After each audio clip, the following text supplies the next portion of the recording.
Hay temas de la palabra de Dios que muchos creyentes conocen de nombre, pero que pocas veces han estudiado con calma y en su debido orden.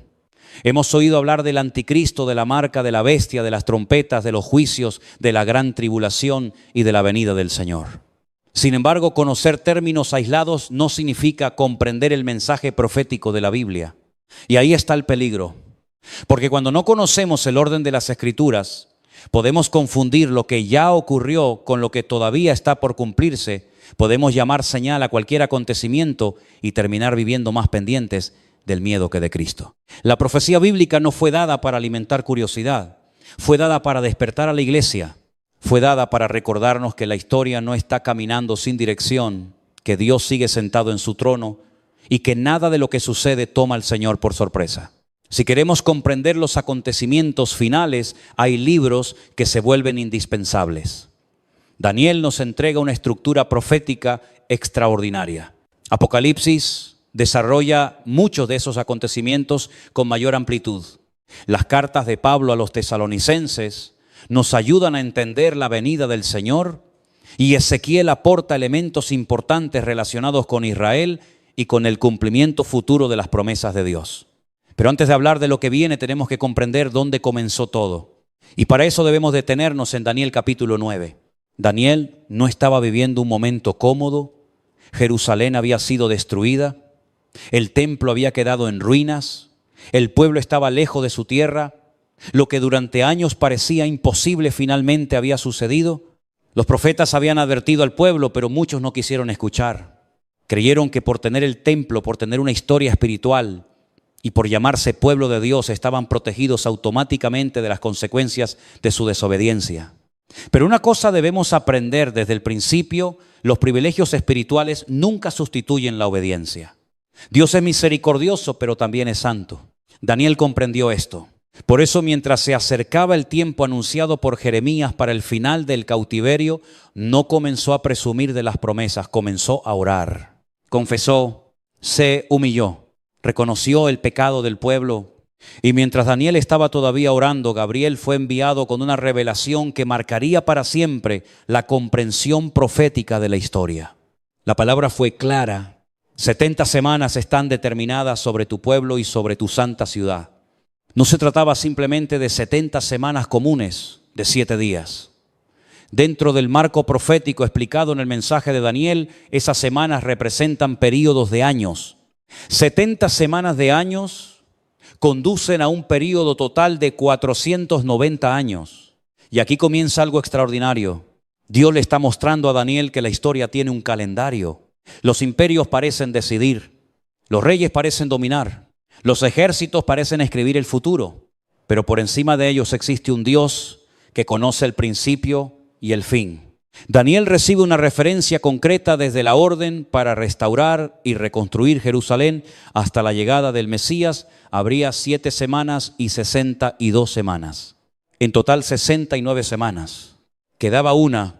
Y esa diferencia es fundamental para entender todo lo que vendrá después.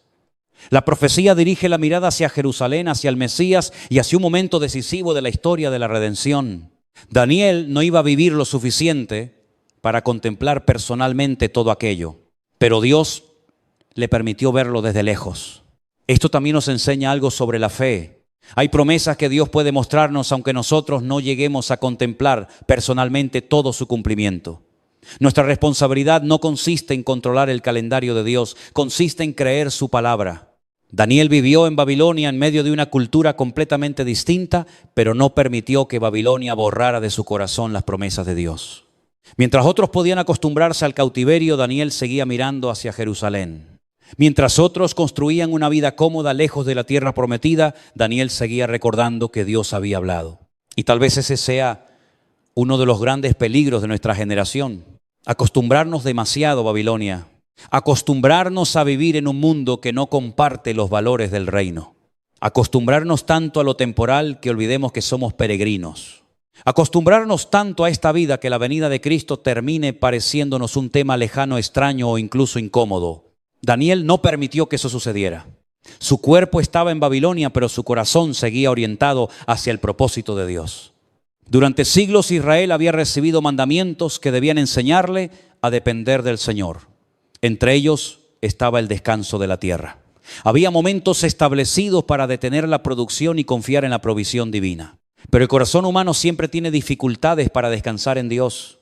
Queremos controlar, queremos garantizar, queremos asegurarnos de que mañana tendremos suficiente. Y cuando confiar en Dios parece económicamente arriesgado, muchas veces preferimos nuestra propia estrategia. El problema nunca fue solamente agrícola, era espiritual. ¿Confiarán en mí? Esa sigue siendo la pregunta. ¿Confiarás en Dios cuando obedecer parezca costarte algo? ¿Confiarás cuando no comprendas el futuro? ¿Confiarás cuando el calendario de Dios no coincida con tus planes? ¿Confiarás cuando la respuesta tarde más de lo que deseas? Israel aprendió dolorosamente que la desobediencia acumulada siempre termina produciendo consecuencias. Pero incluso en medio del juicio Dios no abandonó su propósito. Eso es glorioso, porque Daniel 9 no nace en un palacio de Jerusalén, nace en el cautiverio. La revelación llega cuando el pueblo está viviendo las consecuencias de su pecado. Eso significa que aun cuando Dios disciplina, sigue hablando. Aun cuando corrige, sigue mostrando misericordia. Aun cuando nuestros errores nos han llevado lejos, todavía existe un camino de regreso cuando hay arrepentimiento verdadero. Daniel oraba porque había entendido que la promesa de restauración nunca debía convertirse en excusa para la pasividad. Sabía lo que Jeremías había anunciado, pero aún así clamaba. Esto destruye una idea equivocada que muchos creyentes tienen. Algunos dicen, si Dios ya lo prometió, entonces no necesito hacer nada. Daniel pensaba de otra manera. Precisamente porque Dios lo había prometido, Daniel oraba. Precisamente porque conocía la palabra, se humillaba. Precisamente porque sabía que Dios era fiel, confesaba el pecado del pueblo. La profecía verdadera nunca produce indiferencia. Produce reverencia, produce vigilancia, produce oración, produce santidad. Si estudiar los últimos tiempos solamente consigue que discutamos fechas, nombres y teorías, pero no consigue que oremos más, perdonemos más, abandonemos el pecado y amemos más a Cristo, entonces hemos estudiado profecía sin comprender su propósito. La profecía de las 70 semanas conduce finalmente nuestra mirada hacia Jesús. Después del período anunciado, el Mesías aparecería dentro del desarrollo profético presentado a Daniel. Siglos pasarían, imperios se levantarían y caerían, Babilonia dejaría de dominar, vendrían otros reinos, generaciones completas nacerían y morirían, pero la palabra permanecería. Y cuando Cristo entró en Jerusalén, aquella ciudad estaba presenciando uno de los momentos más importantes de toda su historia. Sin embargo, muchos no entendieron. Ese es uno de los aspectos más solemnes de la Escritura. Es posible estar muy cerca del cumplimiento de una profecía y no reconocer lo que Dios está haciendo. Es posible conocer religión y no reconocer al Mesías. Es posible tener escrituras en las manos y un corazón cerrado. Es posible esperar durante siglos una promesa y cuando finalmente llega a rechazarla porque no aparece de la manera que imaginábamos. Jerusalén tuvo al Mesías delante de sus ojos. Escuchó su voz, vio sus obras, contempló su compasión y aún así muchos no comprendieron el día de su visitación. Por eso Jesús lloró sobre Jerusalén. No eran lágrimas de debilidad, eran lágrimas de amor. Cristo veía una ciudad que había recibido tanto y estaba a punto de perder una oportunidad extraordinaria. Y aquí la profecía deja de ser solamente historia de Israel. Se convierte en una pregunta para nosotros. ¿Cuántas veces Dios ha hablado y nosotros hemos seguido distraídos? ¿Cuántas veces su palabra nos ha llamado al arrepentimiento? Y hemos dicho mañana, ¿cuántas veces hemos sentido que debemos volver a orar, reconciliarnos, abandonar un hábito, ordenar nuestra vida espiritual, pero seguimos aplazándolo? El mayor peligro no es desconocer todas las fechas proféticas. El mayor peligro es conocer muchas profecías y continuar lejos de Dios. La generación de Jesús tenía profetas, tenía promesas, tenía templo, tenía sacerdotes, tenía escrituras. Y aún así muchos no reconocieron al Salvador cuando estuvo delante de ellos. Eso debería hacernos temblar. Porque podemos tener Biblia, iglesia, prédicas, conocimiento y todavía vivir espiritualmente dormidos. Después de las 69 semanas anunciadas en Daniel, queda una semana pendiente dentro del esquema presentado en esta interpretación profética, 7 años.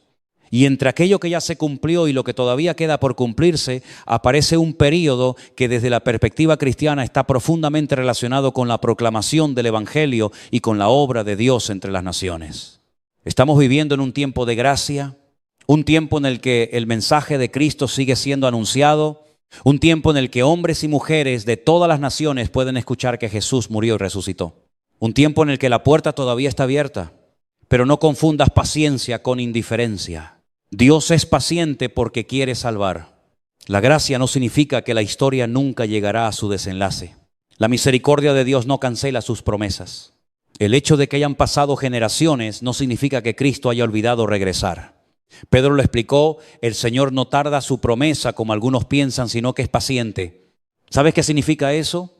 Que cada día que pasa no es simplemente un día menos para el cumplimiento profético. Es también un día más de oportunidad. Una oportunidad para arrepentirse, una oportunidad para volver a Cristo, una oportunidad para ordenar la casa, una oportunidad para despertar. Por eso no estudie los últimos tiempos preguntando solamente ¿cuándo sucederá todo? Hazte una pregunta más importante. Señor, ¿cómo quieres encontrarme cuando llegue ese día? Porque puedes conocer el orden de los sellos, puedes explicar las trompetas, puedes hablar de Daniel, puedes discutir sobre el anticristo, puedes conocer Apocalipsis casi de memoria, y aún así tener el corazón frío. Eso sería una tragedia.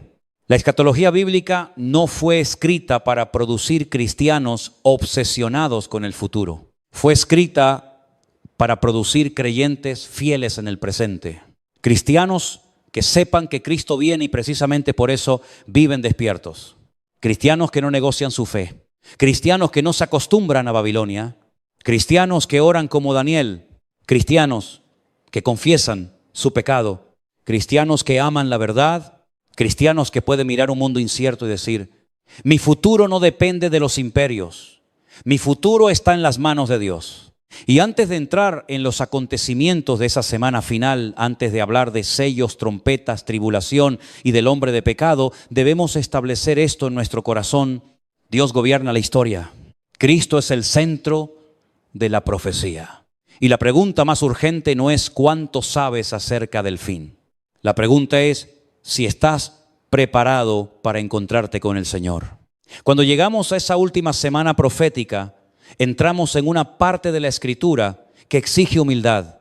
No podemos acercarnos a Apocalipsis como quien intenta resolver un acertijo para demostrar que sabe más que los demás. Tampoco debemos convertir cada noticia internacional en una profecía cumplida. La Biblia nos llama a discernir, y discernir significa aprender a distinguir lo que el texto afirma claramente de aquello que solamente podemos interpretar con prudencia. La semana final de Daniel representa un periodo de 7 años que dentro de esta línea interpretativa queda dividido en 2 mitades iguales, 3 años y medio y otros 3 años y medio. La Escritura utiliza diferentes expresiones para describir este mismo periodo, 42 meses, 1260 días o un tiempo, tiempos y la mitad de un tiempo. No son acontecimientos diferentes. Son distintas maneras bíblicas de señalar un mismo intervalo profético.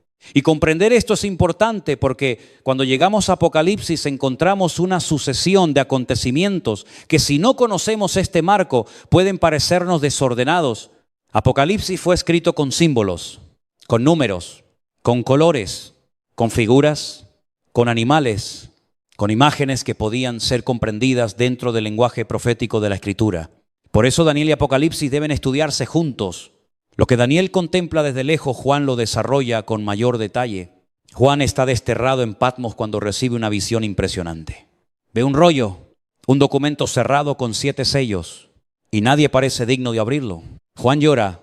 ¿Por qué? Porque abrir aquel rollo significaba revelar su contenido, mostrar lo que estaba determinado. Entonces aparece aquel que sí es digno, Cristo, el león de la tribu de Judá, la raíz de David, el cordero que fue inmolado. Apocalipsis puede contener imágenes difíciles, pero su centro no es difícil de identificar. El centro continúa siendo Jesucristo. Él tiene autoridad sobre el libro. Él rompe los sellos. Él gobierna los acontecimientos. Él no aparece desesperado preguntándose qué hará con el mundo. Todo está bajo su soberanía. Esto es fundamental. Porque si estudiamos los juicios de Apocalipsis y terminamos más impresionados por el anticristo que por Cristo, algo hemos entendido mal. El anticristo tiene un tiempo limitado, Cristo tiene un reino eterno. Los poderes humanos se levantan y desaparecen, Cristo permanece. Cuando los sellos comienzan a abrirse, Juan contempla acontecimientos que introducen una etapa de profunda convulsión. Uno de los símbolos más conocidos es el caballo blanco. Sobre él aparece un jinete, tiene un arco, pero el relato no presenta la escena como la victoria definitiva de Cristo. Dentro de la interpretación desarrollada en este estudio, este personaje representa la aparición de un gobernante que ofrecerá una solución al caos de las naciones. Un hombre, no una criatura mitológica, no un espíritu visible recorriendo las calles. Un ser humano, un líder político con una capacidad extraordinaria de influencia. La Escritura lo identifica utilizando diferentes expresiones: el hombre de pecado, el hijo de perdición, el anticristo, aquel que se levantará contra lo que pertenece a Dios. Y precisamente porque será humano, no debemos imaginarlo necesariamente como alguien que aparecerá declarando públicamente: yo soy el enemigo de Cristo.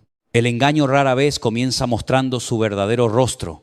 Aparecerá ofreciendo aquello que el mundo desesperadamente desea: orden, soluciones, paz, seguridad.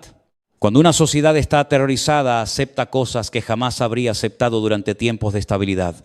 Cuando las personas tienen miedo, están dispuestas a entregar libertad a cambio de seguridad.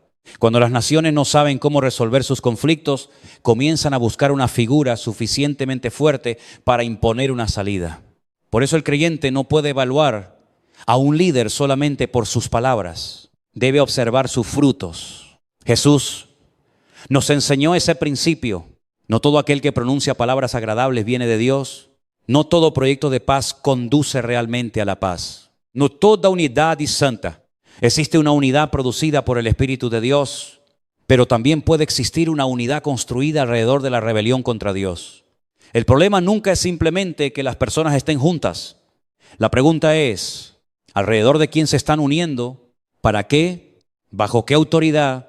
Este gobernante tendrá también una dimensión religiosa que complementará su poder político. Apocalipsis presenta otra figura tradicionalmente conocida como el falso profeta. Uno representa especialmente al poder político. El otro utiliza influencia espiritual y religiosa para conducir a las multitudes hacia el sistema del primero. Y detrás de ambos aparece la actividad del adversario. Ahí vemos una imitación. Satanás siempre ha intentado falsificar lo que Dios hace. Dios tiene verdad. El enemigo produce mentira. Dios llama a la adoración verdadera. El enemigo busca adoración falsa. Dios entrega a su Hijo para salvar. El enemigo levantará un sistema que pretenderá ocupar el lugar que solamente corresponde a Cristo, pero no debemos perder tiempo intentando colocar nombres apresuradamente. A lo largo de la historia, generaciones de cristianos han señalado a diferentes políticos, reyes o personajes públicos diciendo: después aquella persona murió, el mundo continuó y apareció un nuevo candidato. Eso debería enseñarnos prudencia. La Biblia sí nos da características, pero las características no nos autorizan a acusar irresponsablemente a cualquier persona. La profecía fue dada para reconocer, no para alimentar rumores. Juan menciona incluso un número asociado al nombre de la bestia, 666. Y enseguida dice que ahí se necesita sabiduría. Observe la palabra, sabiduría, no histeria, no especulación, no superstición, sabiduría. Muchos han intentado sumar nombres, modificar alfabetos, adaptar cálculos y terminar demostrando que casi cualquier personaje histórico podría alcanzar el número deseado. Eso no es interpretar la Biblia. Eso es obligar a la Biblia a confirmar una teoría. Cuando Dios considere necesario que su pueblo reconozca completamente aquello que ha anunciado, habrá suficiente claridad. Mientras tanto, nuestra obligación no es adivinar nombres. Nuestra obligación es permanecer fieles. Durante esta primera mitad del período aparecen los sellos y después las trompetas dentro del desarrollo presentado en Apocalipsis. Cada etapa muestra una humanidad cada vez más sacudida. Conflictos, escasez, muerte, inestabilidad, juicios. Una creación que parece estremecerse. Y esto nos recuerda una verdad que el mundo moderno intenta olvidar. El hombre no controla la historia. Tenemos tecnología, tenemos satélites, tenemos armas. tenemos ciencia, tenemos sistemas financieros, tenemos comunicaciones capaces de conectar continentes en segundos, pero seguimos sin poder controlar un terremoto. No podemos ordenar a un huracán que cambie de dirección. No podemos detener con nuestras manos una erupción volcánica. No podemos prohibir que la tierra se mueva. La humanidad ha progresado muchísimo en conocimiento, pero continúa siendo una criatura. Y la criatura que olvida a su creador termina desarrollando una falsa sensación de omnipotencia. Apocalipsis destruye esa ilusión. Nos recuerda que llegará un momento en que todos los sistemas de seguridad en los que el ser humano confía demostrarán sus límites. Pero en medio de este escenario también aparece testimonio. Dios nunca deja al mundo sin voz. Apocalipsis habla de 2 testigos que ejercerán un ministerio poderoso durante un periodo determinado. La Biblia describe lo que harán, pero no nos da autorización suficiente para identificar con absoluta certeza quiénes son. Y cuando la Biblia guarda silencio, nosotros también debemos aprender a guardar silencio. Algunos han propuesto a Moisés, otros a Elías, otros han ofrecido nombres diferentes. Pero una cosa sí queda clara: Dios levantará testimonio. Mientras la mentira crece, la verdad continuará siendo proclamada. Mientras el mundo se revela, Dios seguirá llamando al arrepentimiento. Mientras muchos sigan al sistema del anticristo, otros escucharán la voz del Señor. Esto es profundamente coherente con el carácter de Dios. Antes del juicio, Él advierte; antes de cerrar una puerta, llama; antes de permitir determinadas consecuencias, envía testigos. Lo hizo con Noé, lo hizo mediante los profetas, lo hizo con Juan el Bautista, lo hizo por medio de los apóstoles y lo sigue haciendo hoy mediante la predicación del Evangelio. No digas que Dios guarda silencio. Tenemos su palabra. No digas que Dios no ha advertido. Tenemos las Escrituras. No digas que nadie sabía. La pregunta real no es si Dios ha hablado. La pregunta es si queremos escuchar. Estos 2 testigos sufrirán oposición. Finalmente serán asesinados. El mundo creerá que ha silenciado su voz, pero Dios tendrá la última palabra. Y aquello que parecía derrota se convertirá en demostración del poder del Señor. Ese patrón aparece una y otra vez en la Biblia. José fue llevado a una cisterna, pero Dios todavía estaba escribiendo la historia. Daniel fue arrojado al foso, pero Dios todavía gobernaba. Los 3 jóvenes fueron lanzados al fuego, pero Dios no había abandonado el trono. Cristo fue colocado en una tumba. Sus enemigos pensaron que todo había terminado. Pero al 3er día la piedra ya no pudo retener al autor de la vida. La iglesia debe recordar esto cuando atraviese tiempos difíciles. Nuestra esperanza nunca ha dependido de evitar todo sufrimiento. Nuestra esperanza depende de que Cristo ha vencido la muerte. Hay una diferencia enorme. Si nuestra fe solamente funciona cuando nada malo ocurre, esa fe será destruida en el primer día verdaderamente difícil. Pero cuando sabemos que ni siquiera la muerte puede separarnos de Cristo, entonces el enemigo pierde una de sus armas más poderosas, el miedo. Pablo habla de la resurrección con una claridad extraordinaria en 1 Corintios 15. Dice que no todos dormiremos, pero todos seremos transformados. En un momento, en un abrir y cerrar de ojos, lo mortal será vestido de inmortalidad. Lo corruptible será vestido de incorrupción. La esperanza cristiana no es convertirse en un recuerdo. No es sobrevivir solamente en la memoria de nuestros familiares. No es que nuestras ideas continúen después de nosotros. La esperanza cristiana es resurrección. Cristo resucitó. Y porque Él vive la muerte, no tiene la palabra definitiva sobre quienes pertenecen a Él. Pablo relaciona esta transformación con la trompeta final. Y precisamente aquí aparecen algunas de las discusiones más intensas entre creyentes acerca del momento exacto del arrebatamiento y de la relación de la iglesia con la tribulación. Durante generaciones han existido diferentes posiciones y podemos estudiar esas posiciones, podemos examinarlas, podemos compararlas con la Escritura, pero nunca debemos olvidar que nuestra salvación no depende de dominar un gráfico escatológico. Somos salvos por Cristo, no por acertar una cronología. Hay creyentes sinceros que discrepan sobre determinados detalles proféticos y sin embargo aman al mismo Señor. No convirtamos la escatología en una excusa para dividir el cuerpo de Cristo. Pero tampoco usemos la diversidad de interpretaciones como una excusa para no estudiar. Pablo quería que los creyentes entendieran. Jesús quería que sus discípulos estuvieran atentos. Apocalipsis comienza declarando bienaventurado al que lee, oye y guarda las palabras de la profecía. La clave está en esa última palabra, guarda. No basta con leer, no basta con saber, hay que guardar. Porque el propósito de conocer estas cosas no es que salgamos diciendo, ahora sé cuándo sucederá cada acontecimiento. El propósito es que podamos decir, ahora comprendo con mayor claridad por qué necesito vivir preparado. Preparado no significa aterrorizado. Preparado significa reconciliado con Dios. Preparado significa vivir sin una doble vida.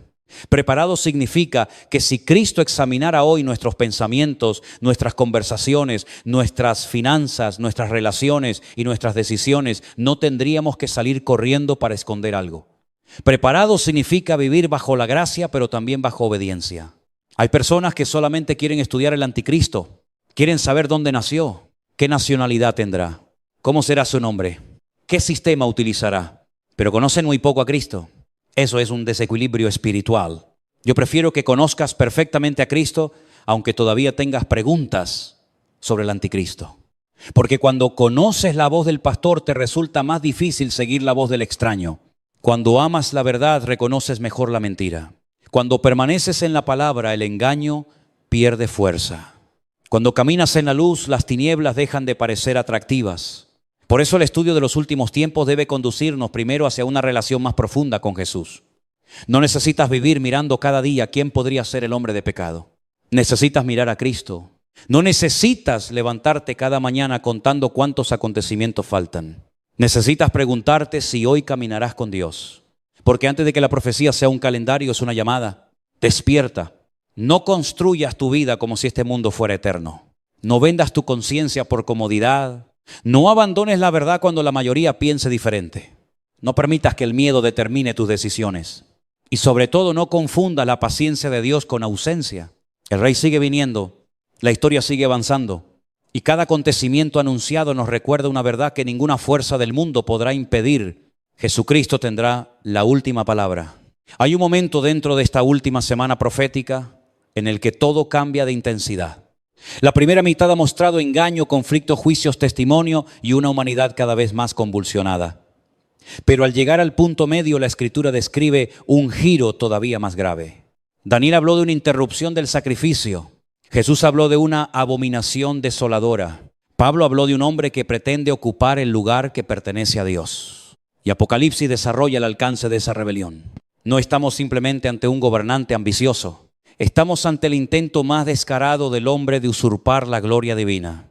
Durante este periodo, el templo de Jerusalén ocupa un lugar importante dentro de la interpretación presentada en estas profecías. Pablo, escribiendo a los tesalonicenses, dice que el hombre de pecado llegará al extremo de sentarse en el templo de Dios, haciéndose pasar por Dios. Eso significa que el conflicto final no será solamente político, será profundamente espiritual. Desde el principio de la humanidad, el pecado ha tenido una raíz común: querer ocupar el lugar de Dios. Eso ocurrió en Edén. La serpiente no comenzó diciendo, odia a Dios. Comenzó insinuando, puedes vivir sin someterte a Él. Puedes decidir por ti mismo qué es bueno y qué es malo. Puedes ser como Dios. Y el mismo espíritu aparece otra vez al final. El problema del anticristo no es únicamente que persiga al pueblo de Dios. Es que quiere recibir lo que pertenece exclusivamente al Señor: adoración, obediencia absoluta, lealtad, dominio sobre la conciencia. Ahí está la verdadera batalla. Porque puedes obligar a una persona a obedecer externamente muchas cosas, pero la adoración pertenece al corazón. Y Dios nunca comparte su gloria. En esta segunda mitad de la semana, el sistema construido alrededor de este gobernante deja de mostrar la apariencia inicial de estabilidad y manifiesta su verdadera naturaleza. Aquello que comenzó ofreciendo paz termina exigiendo sumisión. Aquello que parecía una solución termina convirtiéndose en esclavitud. Aquello que prometía seguridad termina produciendo control. La historia humana nos ha enseñado muchas veces ese mismo principio. El pecado siempre promete más de lo que puede entregar. Promete libertad y termina encadenando. Promete placer y termina vaciando. Promete control y termina dominando. Promete vida y finalmente paga con muerte. Por eso Jesús dijo que el ladrón viene para hurtar, matar y destruir. Cristo, en cambio, vino para dar vida. La diferencia entre ambos reinos no podría ser más grande. Uno toma, el otro entrega. Uno esclaviza, el otro libera. Uno exige adoración para engrandecerse. Cristo, siendo Señor de todos, se humilló y entregó su vida por nosotros. Cuando entendemos eso, comprendemos por qué la batalla final tiene que ver con adoración. ¿A quién pertenece tu corazón? No es una pregunta solamente para el futuro, es una pregunta para hoy. Porque antes de que exista una marca visible en un sistema mundial, millones de personas ya viven marcadas interiormente por aquello que gobierna sus decisiones. Dinero, aprobación, poder, deseo, miedo, orgullo.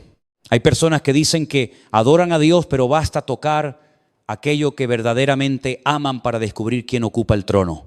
Jesús dijo que donde está nuestro tesoro, allí está también nuestro corazón. No necesitas esperar acontecimientos futuros para descubrir a quién sirves. Mira tus prioridades. Mira en qué piensas cuando nadie te obliga a pensar en algo. Mira qué cosa temes perder. Mira aquello por lo que estás dispuesto a desobedecer a Dios. Ahí encontrarás muchas respuestas. Apocalipsis habla también de una marca vinculada al sistema de la bestia, una marca sin la cual no se podrá comprar ni vender. El texto presenta un control económico unido a una decisión espiritual. Y debemos ser prudentes aquí. A lo largo de los años se han señalado diferentes tecnologías como si cada una fuera definitivamente el cumplimiento de esta profecía. Tarjetas, códigos, chips, sistemas electrónicos, nuevas formas de identificación. Pero la Biblia no nos autoriza a convertir cada avance tecnológico en una declaración profética definitiva. La tecnología puede cambiar, la palabra permanece. Lo esencial en el texto no es satisfacer nuestra curiosidad sobre el mecanismo.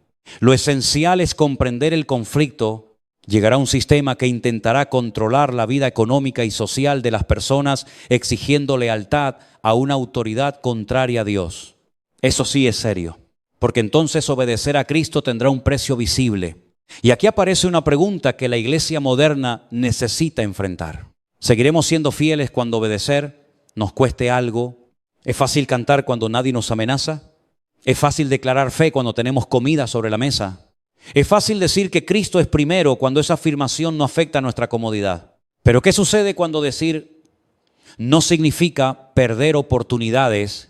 ¿Qué sucede cuando mantener una convicción bíblica te deja solo? ¿Qué sucede cuando todos aceptan algo y tú tienes que permanecer firme? La iglesia nació en un ambiente así. Los primeros cristianos no recibieron el evangelio como una herramienta para mejorar su reputación social. En muchos casos, seguir a Cristo significaba perderla.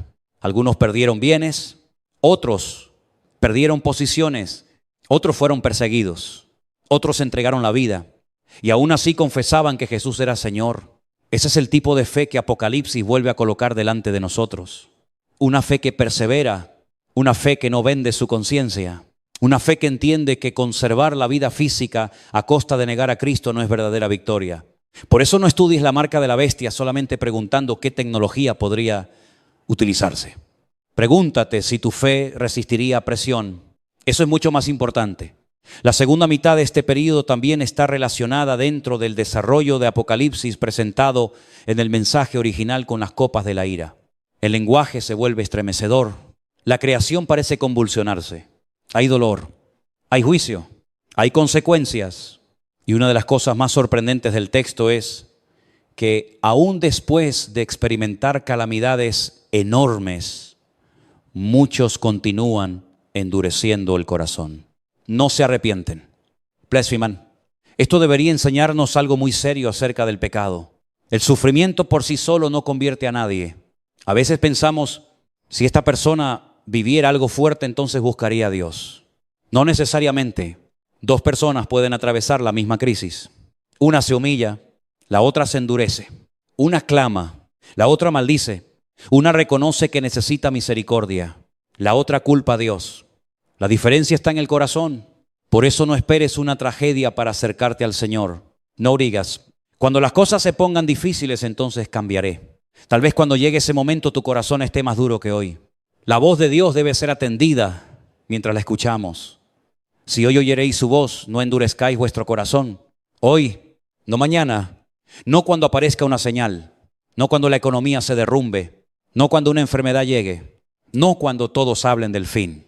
Hoy, uno de los grandes errores de quienes se obsesionan con la profecía es pensar que siempre tendrán tiempo. Cuando vea que comienzan esos acontecimientos, entonces me prepararé. Pero Cristo nunca enseñó una espiritualidad de último minuto. Enseñó vigilancia continua. El siervo fiel no comienza a trabajar cuando escucha al Señor llegando por el camino. Ya estaba trabajando. Las vírgenes prudentes no salieron corriendo a conseguir aceite cuando apareció el esposo. Ya tenían aceite. No vivas tratando de calcular cuánto pecado puedes permitirte antes de volver a Dios. Eso no es sabiduría. Eso es jugar con el alma. Pablo advierte a los tesalonicenses acerca de la venida del Señor y de nuestra reunión con Él. Les dice que no se dejen engañar. Y dentro del orden que presenta menciona dos realidades importantes: la apostasía y la manifestación del hombre de pecado.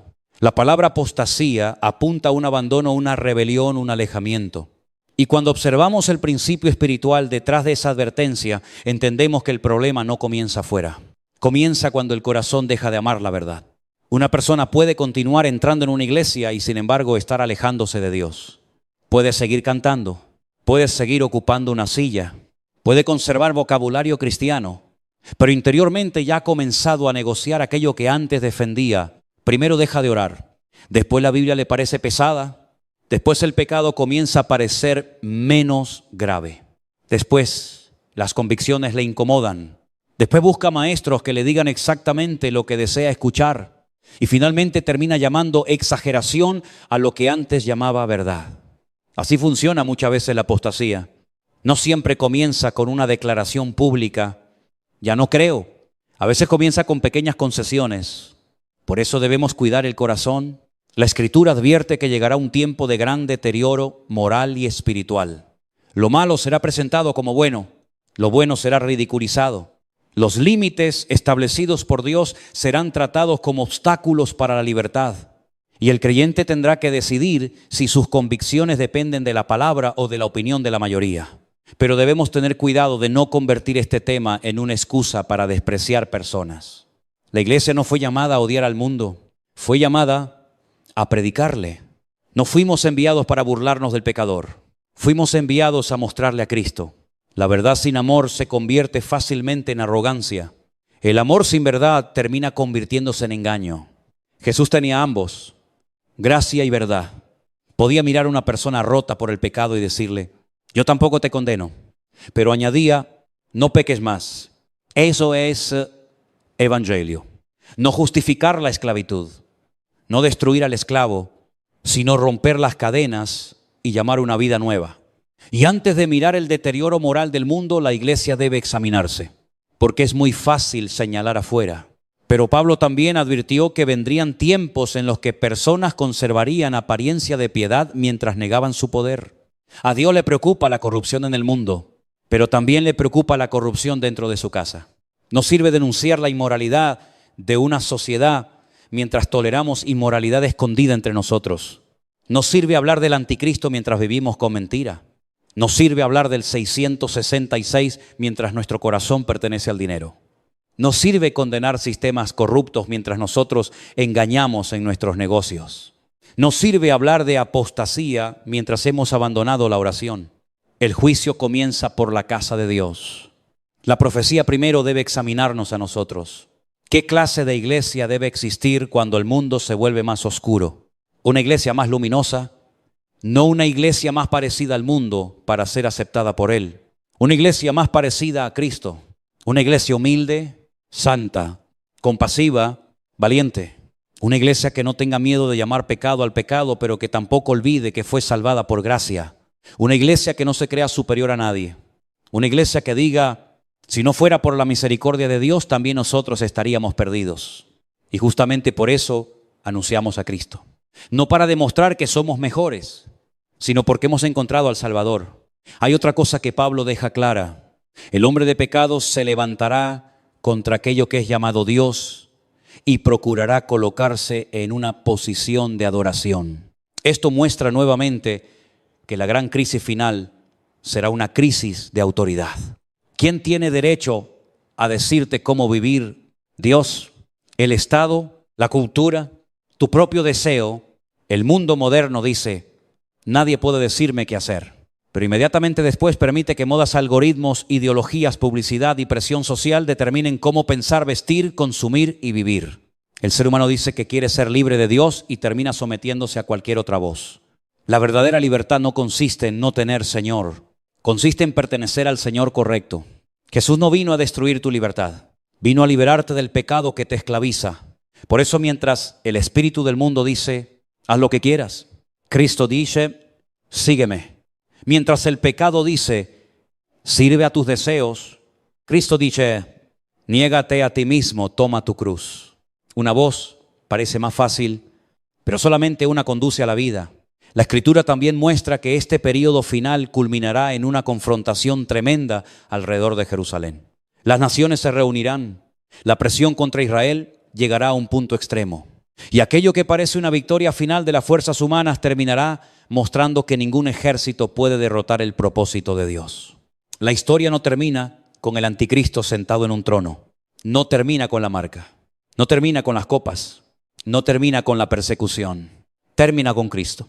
Ese es el detalle que nunca debes olvidar. Cuando leas Apocalipsis y las escenas te parezcan oscuras, continúa leyendo. Cristo viene. Cuando parezca que el mal está ganando, continúa leyendo. Cristo viene. Cuando la bestia parezca tener autoridad, continúa leyendo. Cristo viene. Cuando las naciones se levanten, continúa leyendo. Cristo viene. Y cuando Él venga, no necesitará una campaña política. No necesitará alianzas. No necesitará aprobación internacional. El rey no pedirá permiso para reinar. Toda autoridad le pertenece. Toda rodilla se doblará. Toda lengua reconocerá su señorío. Por eso nuestra esperanza no está en que el mundo consiga finalmente producir un sistema perfecto. Nuestra esperanza está en el Rey perfecto. No esperamos que la humanidad se salve a sí misma. Esperamos a Cristo, pero mientras esperamos tenemos trabajo.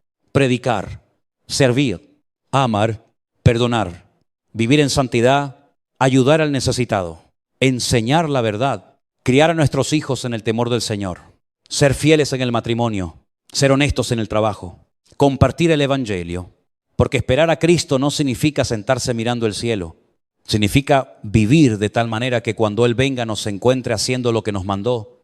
El futuro puede parecer complejo, pero la voluntad de Dios para hoy es clara. Permanece fiel, no te dejes engañar, no vendas tu conciencia, no endurezcas el corazón, no tengas más miedo del sistema de este mundo que confianza en tu Salvador, porque habrá poderes que se levantarán, habrá hombres que prometerán lo que solamente Dios puede dar, habrá sistemas que pedirán una lealtad que ningún hombre merece, pero todos pasarán. Solo Cristo permanece, y cuando todo lo demás haya caído, los que edificaron sobre la roca seguirán en pie.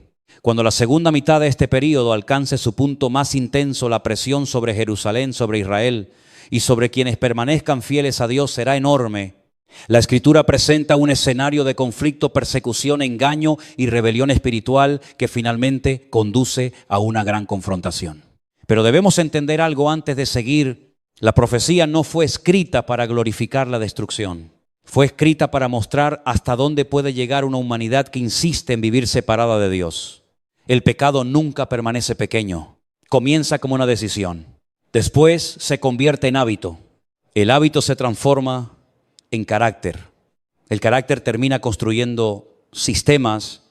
Y cuando una sociedad completa empieza a llamar bueno a lo que Dios llama malo, las consecuencias terminan alcanzando dimensiones colectivas.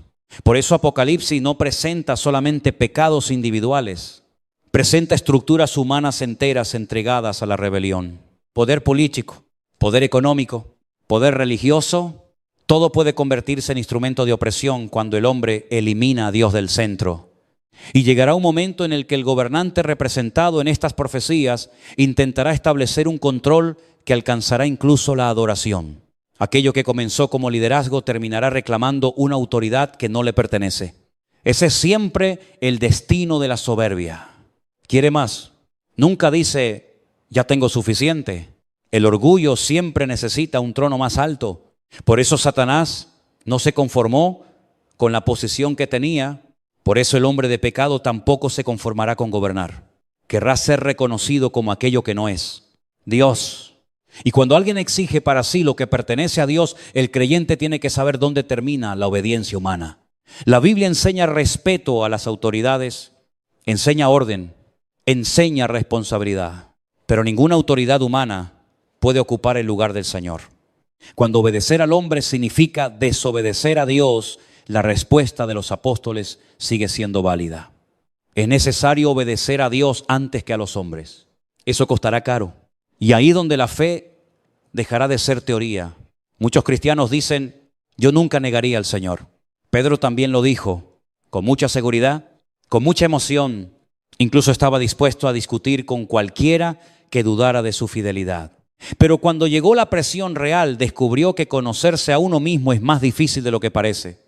Por eso no debemos presumir, debemos permanecer cerca de Cristo.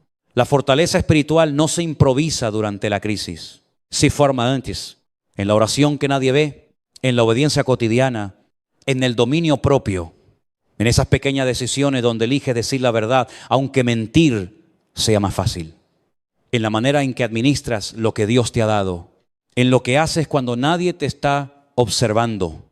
Ese es el entrenamiento del corazón. Si hoy vendemos nuestras convicciones por comodidad, ¿por qué pensamos que mañana las defenderemos bajo persecución? La fidelidad grande comienza con fidelidades pequeñas. Apocalipsis describe juicios cada vez más severos. El lenguaje es fuerte, las imágenes son terribles. La tierra, el mar, los cielos y las estructuras humanas aparecen sacudidos.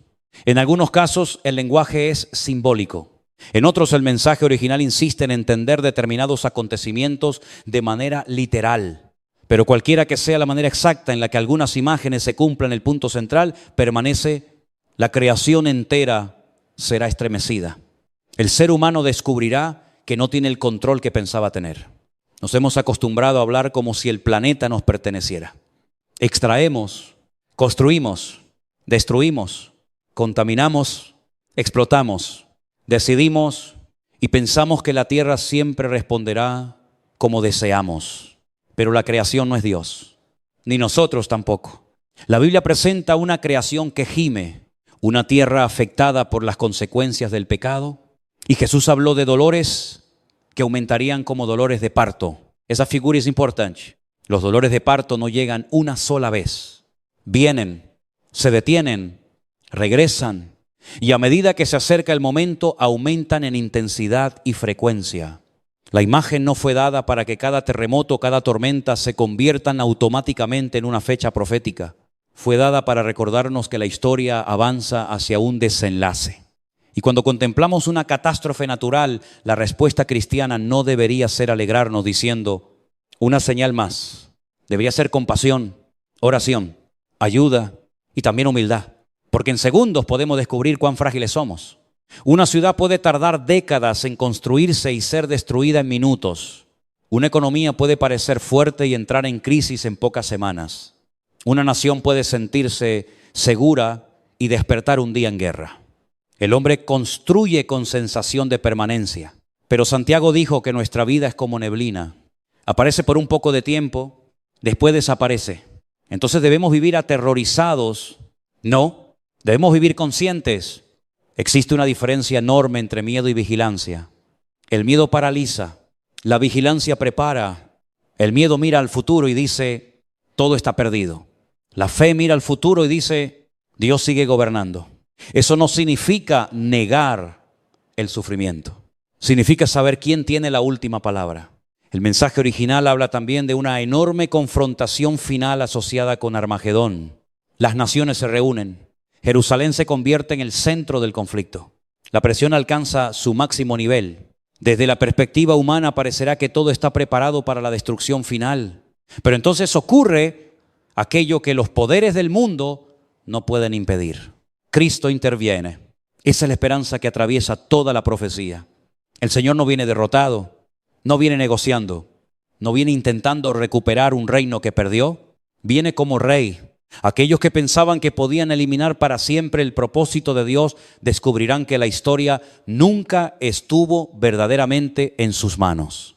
Puede haber ejércitos, puede haber tecnología, puede haber alianzas, Puede haber millones de personas convencidas de que su proyecto es invencible, pero un número grande nunca convierte una mentira en verdad.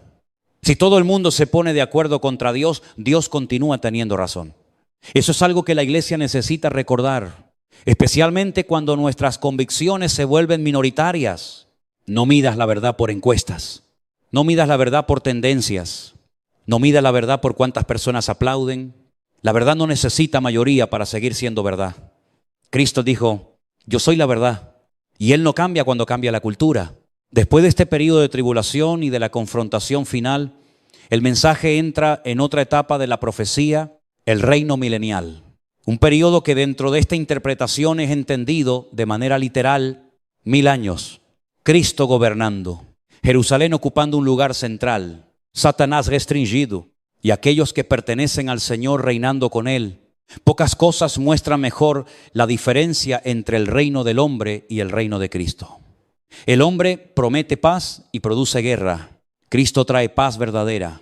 El hombre busca dominar por miedo. Cristo gobierna con justicia. El hombre se engrandece a sí mismo. Cristo es el rey legítimo. La Biblia describe este periodo con imágenes de restauración, armonía, justicia, una creación que experimenta condiciones diferentes a las que conocemos actualmente. Isaías utiliza imágenes extraordinarias para describir una paz que alcanza incluso la relación entre criaturas que hoy naturalmente se atacan unas a otras. El mensaje es claro: cuando Cristo gobierna, las cosas cambian. Y esto debería hacernos pensar. Muchos dicen, si tuviéramos mejores políticos, el mundo sería perfecto. No, necesitamos justicia, necesitamos líderes responsables, debemos trabajar por sociedades mejores. Pero ningún sistema humano puede sanar completamente el corazón del hombre. Esa es la razón por la que incluso después de un periodo extraordinario de gobierno, justo el mensaje presentado recuerda que todavía existirán personas que no se habrán rendido interiormente a Dios. Eso es impresionante. Puedes vivir rodeado de evidencias, puedes experimentar bendición, puedes ver un gobierno justo y todavía tener un corazón rebelde. Porque el problema principal de la humanidad nunca fue simplemente político, es espiritual. El corazón necesita ser transformado. Por eso Jesús no vino solamente a mejorar estructuras, vino a hacernos nacer de nuevo. Puedes cambiar leyes sin cambiar corazones. Puedes mejorar ciudades sin transformar almas. Puedes elevar salarios sin eliminar egoísmo. Puedes ofrecer educación sin producir santidad. El Evangelio va más profundo. Cristo cambia al hombre desde dentro y solo entonces comienzan a cambiar sus decisiones. Durante este periodo milenial, quienes hayan sido transformados y estén con Cristo participarán de su gobierno mientras otras personas continuarán viviendo en la tierra. El mensaje original presenta este tiempo como un periodo real y no únicamente como una metáfora espiritual. También menciona que al final Satanás será soltado por un breve tiempo y una vez más intentará rebelarse. Uno podría preguntarse, después de todo lo ocurrido todavía, sí, eso nos muestra la profundidad de la rebelión. El mal no se corrige simplemente con mejores circunstancias. Satanás no necesita una segunda oportunidad porque nunca quiso arrepentirse. Su oposición a Dios es deliberada. Y cuando llegue el momento final, el Señor pondrá fin definitivamente a esa rebelión. Hasta aquí, se acabó. El mal tiene fecha de caducidad. Esto debería darte esperanza, porque hoy vemos injusticias que parecen continuar sin límite. Vemos violencia, corrupción, engaño, abuso, persecución. Y algunas veces preguntamos, Señor, ¿hasta cuándo? Apocalipsis responde, no para siempre. El mal puede tener una temporada, pero no tendrá eternidad. El pecado puede hacer ruido, pero no tendrá la última palabra. Satanás puede atacar, pero no puede destronar a Dios. Después viene el juicio. La Escritura habla de una segunda resurrección y del gran trono blanco. Aquí debemos abandonar toda frivolidad, porque hay temas que no pueden predicarse riendo. La eternidad es uno de ellos. La Biblia presenta dos destinos: vida con Dios, separación de Dios. Y el mensaje original insiste con fuerza en que el juicio es real. Eso no debería producir placer en ningún creyente, debería producir urgencia. Si verdaderamente creemos que la eternidad existe, entonces no podemos mirar con indiferencia a una persona que vive lejos de Cristo.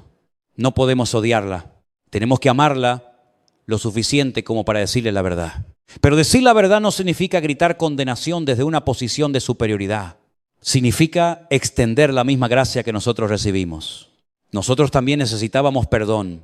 Nosotros también estábamos perdidos. Nosotros también dependíamos completamente de la obra de Cristo. Nadie llegará a la presencia de Dios diciendo, estoy aquí porque fui mejor que los demás. Llegaremos por gracia, por la sangre de Cristo, por lo que Él hizo. Después del juicio, Apocalipsis dirige nuestra mirada hacia una realidad todavía más hermosa. La Nueva Jerusalén, cielos nuevos, tierra nueva, la presencia definitiva de Dios con su pueblo. Aquí el lenguaje de la Biblia cambia. Después de tantas lágrimas aparece consuelo. Después de tanta guerra, paz. Después de muerte, vida. Después de separación, comunión. Después de la larga historia del pecado, restauración definitiva. Juan describe una ciudad gloriosa. Puertas, fundamentos, belleza, luz. Pero lo más importante de la Nueva Jerusalén no es el material de las calles. Lo más importante es quién está allí. Dios con su pueblo. Ese siempre fue el propósito. Desde Génesis hasta Apocalipsis, vemos a Dios buscando restaurar comunión con el ser humano. En Edén el hombre pierde esa comunión por causa del pecado. A lo largo de la historia Dios revela su plan. Levanta un pueblo, entrega promesas, envía profetas, finalmente envía a su Hijo. Cristo muere, Cristo resucita, Cristo volverá. Y al final aquello que fue quebrado será restaurado. La historia de la Biblia no termina con una bestia, termina con Dios habitando con los suyos. No termina con Armagedón, termina con una ciudad donde reina la vida. No termina con el anticristo, termina con Cristo. Por eso el creyente no debe leer Apocalipsis con la mirada fija únicamente en las tragedias. Tenemos que llegar hasta el final, porque el final es glorioso. Abraham vivió como peregrino esperando una ciudad cuyo arquitecto y constructor es Dios. Eso significa que la fe siempre ha sabido que esta tierra tal como la conocemos no es nuestro destino definitivo.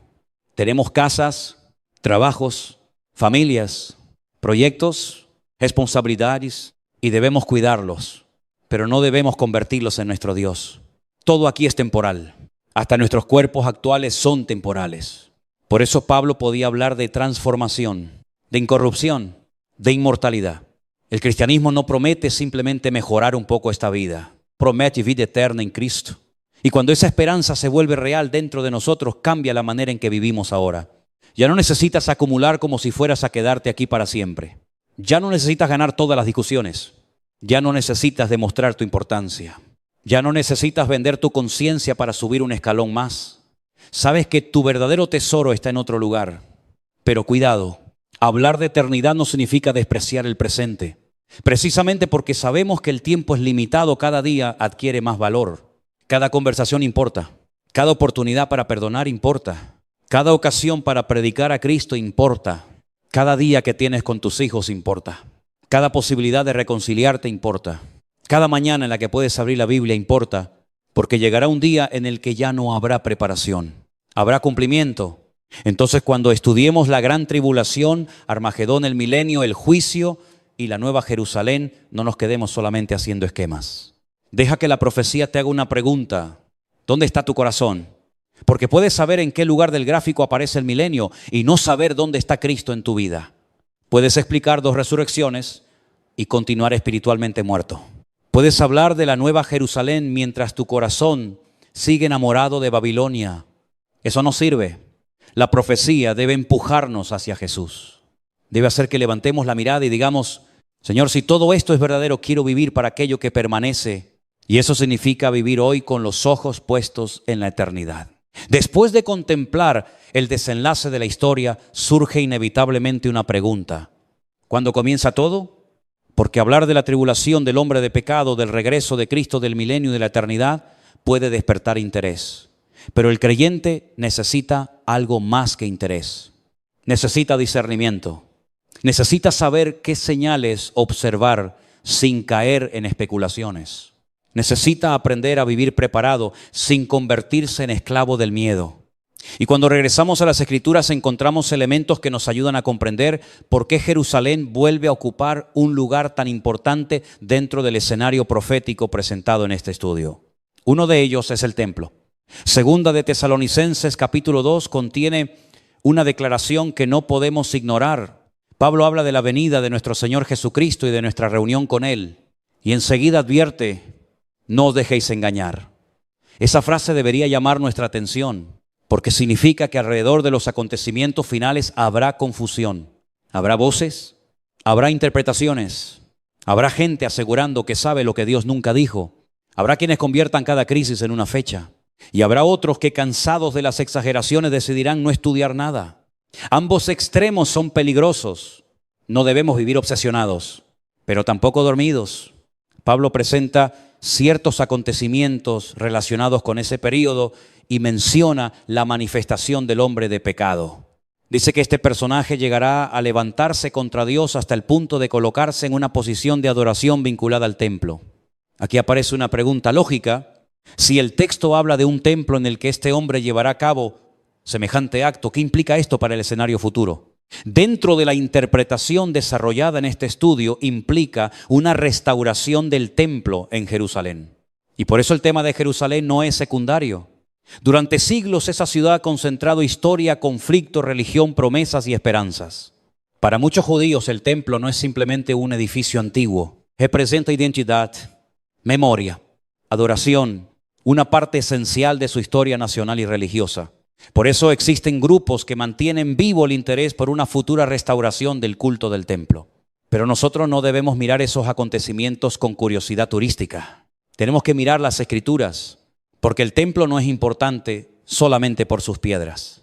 Es importante por lo que la profecía anuncia que ocurrirá alrededor de él. El texto bíblico no nos invita a convertir cada preparación humana en cumplimiento definitivo, pero sí nos obliga a prestar atención. Jesús dijo, velad. Eso no significa adivinar, significa permanecer despiertos. Y hay una enorme diferencia. El que adivina quiere saber lo que Dios no ha revelado. El que vela quiere obedecer lo que Dios ya ha dicho. Muchos desean descubrir el día exacto, pero pocos desean vivir cada día como si Cristo pudiera pedir cuentas de nuestra vida. Queremos fechas. Dios pide fidelidad. Queremos señales espectaculares. Dios nos pregunta por nuestro corazón. Queremos conocer el futuro. Dios quiere gobernar nuestro presente. En el contexto del templo también aparece, dentro de las expectativas religiosas judías mencionadas en el mensaje original, el tema de la purificación necesaria para restablecer determinados ritos. Pero una vez más debemos recordar, el cristiano no está esperando que un sacrificio animal complete su salvación. Nuestro sacrificio ya fue ofrecido. Cristo, una vez y para siempre. La sangre de animales nunca pudo limpiar definitivamente el pecado. Todo aquello señalaba hacia una realidad superior. Jesús, Él es el Cordero, Él es nuestro sumo sacerdote. Él abrió el camino. Por eso, aunque los acontecimientos alrededor de Jerusalén puedan tener valor profético, nuestra mirada espiritual nunca debe apartarse de la cruz. El templo puede ser reconstruido, las naciones pueden cambiar, los gobiernos pueden levantarse, pero ningún acontecimiento futuro podrá mejorar la obra que Cristo ya consumó. Cuando Jesús dijo, consumado es, no dejó pendiente una parte de nuestra redención. La salvación no espera un templo, la salvación está en Cristo. Ahora bien, Pablo menciona otra señal profundamente seria, la apostasía, y tal vez esta sea una señal mucho más cercana a nuestra vida diaria que cualquier acontecimiento geopolítico. Porque puedes vivir a miles de kilómetros de Jerusalén y sin embargo estar enfrentando hoy mismo la batalla contra el enfriamiento espiritual. Apostasía significa apartamiento, rebelión, abandono. No siempre comienza de una manera espectacular. Muchas veces comienza silenciosamente. Una persona deja de tener hambre por la palabra, después deja de orar, más tarde empieza a justificarse. Luego comienza a buscar explicaciones para aquello que antes sabía que estaba mal. Y finalmente llega un momento en el que ya no quiere que Dios cambie su vida. Quiere cambiar la palabra para que encaje con su vida. Ahí hay una señal peligrosa. Cuando la Biblia deja de ser la autoridad y nuestros deseos comienzan a corregirla, no todo cambio cultural es apostasía. No toda diferencia generacional significa decadencia. Debemos evitar exageraciones. Pero sí existe un principio claro en las Escrituras. Llegará un tiempo en el que muchos no soportarán la sana doctrina. Buscarán maestros conforme a sus propios deseos. Preferirán escuchar aquello que les resulte cómodo. Y ese espíritu puede penetrar incluso en las iglesias. Eso debería preocuparnos más que cualquier teoría sobre el futuro. Porque una iglesia puede tener luces, música, actividades, redes sociales y miles de personas, pero si Cristo deja de ocupar el centro, ya comenzó a perder lo esencial. Puede hablar de éxito, de autoestima, de prosperidad, de sueños, de motivación. Pero si deja de hablar del pecado, del arrepentimiento, de la cruz, de la obediencia y de la santidad, algo está mal. La iglesia no existe para entretener al mundo, existe para anunciar a Cristo. Y el evangelio tiene una característica que nuestra generación necesita recordar. Primero hiere nuestro orgullo, después sana nuestro corazón. Nos dice que somos pecadores, pero también nos dice que existe gracia. Nos muestra nuestra culpa, pero después nos muestra la cruz. Nos dice que no podemos salvarnos, pero inmediatamente nos presenta al Salvador. Eso es evangelio. No condenación sin esperanza, no esperanza sin arrepentimiento. Verdad y gracia. Por eso la apostasía no debe ser observada solamente en la sociedad. Tenemos que preguntarnos, ¿está entrando en mí? ¿Estoy perdiendo sensibilidad espiritual? Hay cosas que antes me quebrantaban y ahora me resultan normales. Hay pecados que antes confesaba y ahora justifico. Hay momentos en los que antes buscaba a Dios y ahora busco distracción. Antes tenía hambre de la Biblia, ahora puedo pasar días sin abrirla. Antes me preocupaba agradar a Cristo, ahora me preocupa más agradar a la gente. Eso es más serio que cualquier noticia internacional, porque puedes reconocer todas las señales del tiempo y no reconocer que tu propio corazón se está alejando. Jesús reprendió a una iglesia en Apocalipsis precisamente por eso. Tenía cosas buenas, había trabajado, había perseverado, había sabido identificar falsedad, pero había dejado su primer amor. No había abandonado toda actividad religiosa, había abandonado algo más profundo, el amor. Y Cristo le dijo, recuerda, arrepiéntete, vuelve. Tal vez esa palabra sea para alguien hoy. Vuelve. No necesitas esperar a que el mundo empeore. No necesitas esperar otra señal. Si sabes que te has enfriado, vuelve ahora. Si sabes que estás viviendo una doble vida, vuelve ahora. Si sabes que estás tolerando algo que el Espíritu Santo lleva tiempo señalándote, vuelve ahora. El tiempo de gracia no debe ser utilizado para posponer la obediencia. Debe ser aprovechado para regresar a Dios. Pablo también dice que el hombre de pecado será manifestado. La palabra es importante. Manifestado. Hay un momento en el que aquello que estaba oculto se vuelve visible. Y cuando llegue ese momento, los creyentes que conocen la Escritura no deberían sentirse completamente sorprendidos. No porque sepan cada detalle, sino porque fueron advertidos. Jesús nunca prometió que conoceríamos todas las fechas, pero sí nos dio suficiente, ¿verdad?, para no caminar a ciegas. El problema es que muchas veces sabemos más de las noticias que de la Biblia. Conocemos las últimas declaraciones de políticos, conocemos los movimientos de las economías, conocemos tendencias, conocemos escándalos, pero desconocemos los evangelios. Desconocemos Daniel, desconocemos Tesalonicenses, desconocemos Apocalipsis y después cualquier video que aparece en internet puede asustarnos. Eso no debería ocurrir. Una iglesia bíblicamente formada puede escuchar una noticia grave y seguir teniendo paz. No porque ignore la realidad, sino porque conoce a Dios. El creyente informado por la Escritura puede decir, no entiendo todo lo que sucede, pero sé quién gobierna. Esa frase vale más que 1000 teorías. Pablo también advierte que habrá engaño, y el engaño final será poderoso precisamente porque encontrará corazones que no aman la verdad. Ahí está el problema. No dice simplemente que algunas personas no conocieron la verdad, dice que no la amaron. Puedes conocer algo sin amarlo. Puedes conocer versículos sin amar al Dios que habló. Puedes conocer doctrina sin amar la santidad. Puedes tener información correcta y un corazón rebelde. La protección contra el engaño no consiste solamente en tener datos, consiste en amar la verdad. Cuando amas a Cristo no quieres una versión adulterada de Él. Cuando amas la palabra no buscas constantemente excusas para cambiarla. Cuando amas la santidad no preguntas, ¿hasta dónde puedo llegar sin pecar? Preguntas, ¿cómo puedo agradar más al Señor? Eso es madurez. La cultura alrededor nuestro cambia rápidamente. Cosas que hace pocas generaciones parecían impensables, hoy pueden ser presentadas como absolutamente normales. Pero el cristiano no puede vivir reaccionando con odio. Tampoco puede rendirse. Tenemos otro camino. verdad con compasión, convicción sin arrogancia, firmeza sin crueldad. Jesús nunca necesitó insultar al pecador para dejar claro que era pecado. Podía sentarse junto a personas despreciadas y al mismo tiempo llamarlas a una vida nueva. Eso necesita recuperar la iglesia.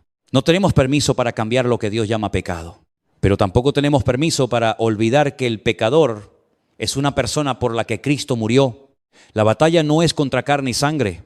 No conviertas a las personas en enemigos. El enemigo quiere precisamente eso, que la iglesia deje de anunciar salvación y empiece solamente a lanzar piedras. Pero Cristo vino buscando al perdido, y mientras todavía exista tiempo, esa sigue siendo nuestra misión. En medio de todo este escenario hay otra verdad que no debemos perder. Los tiempos de Dios avanzan. Quizás sentimos que la vida corre rápidamente. Un año comienza y parece que en un instante ya estamos terminándolo. Miramos atrás y preguntamos, ¿dónde quedaron tantos años? La respuesta es sencilla: la vida es breve. No necesitas ninguna teoría extraordinaria para entenderlo. La Biblia ya lo dijo. Somos como hierba, como vapor, como una sombra que pasa, y precisamente porque la vida es breve no podemos desperdiciarla. Alguno piensa, cuando sea mayor buscaré a Dios. ¿Quién te prometió que llegarás a ser mayor? Otro dice, cuando arregle mis problemas volveré a la iglesia. Tal vez necesitas volver a Dios para comenzar a ordenar tus problemas. Otro dice, cuando tenga tiempo empezaré a orar. Nunca tendrás tiempo. Tendrás que apartarlo. Siempre habrá algo: trabajo, mensajes, problemas, cansancio, entretenimiento, responsabilidades. Y si no decides conscientemente buscar a Dios, la vida se irá llenando hasta que Cristo termine ocupando solamente los minutos que sobran. No le des a Dios las obras. Él te dio su Hijo. Y aquí aparece una verdad preciosa. En medio de toda esta enseñanza profética, las puertas del Hades no prevalecerán contra la iglesia. Eso no significa que la iglesia nunca sufrirá. Ha sufrido muchísimo.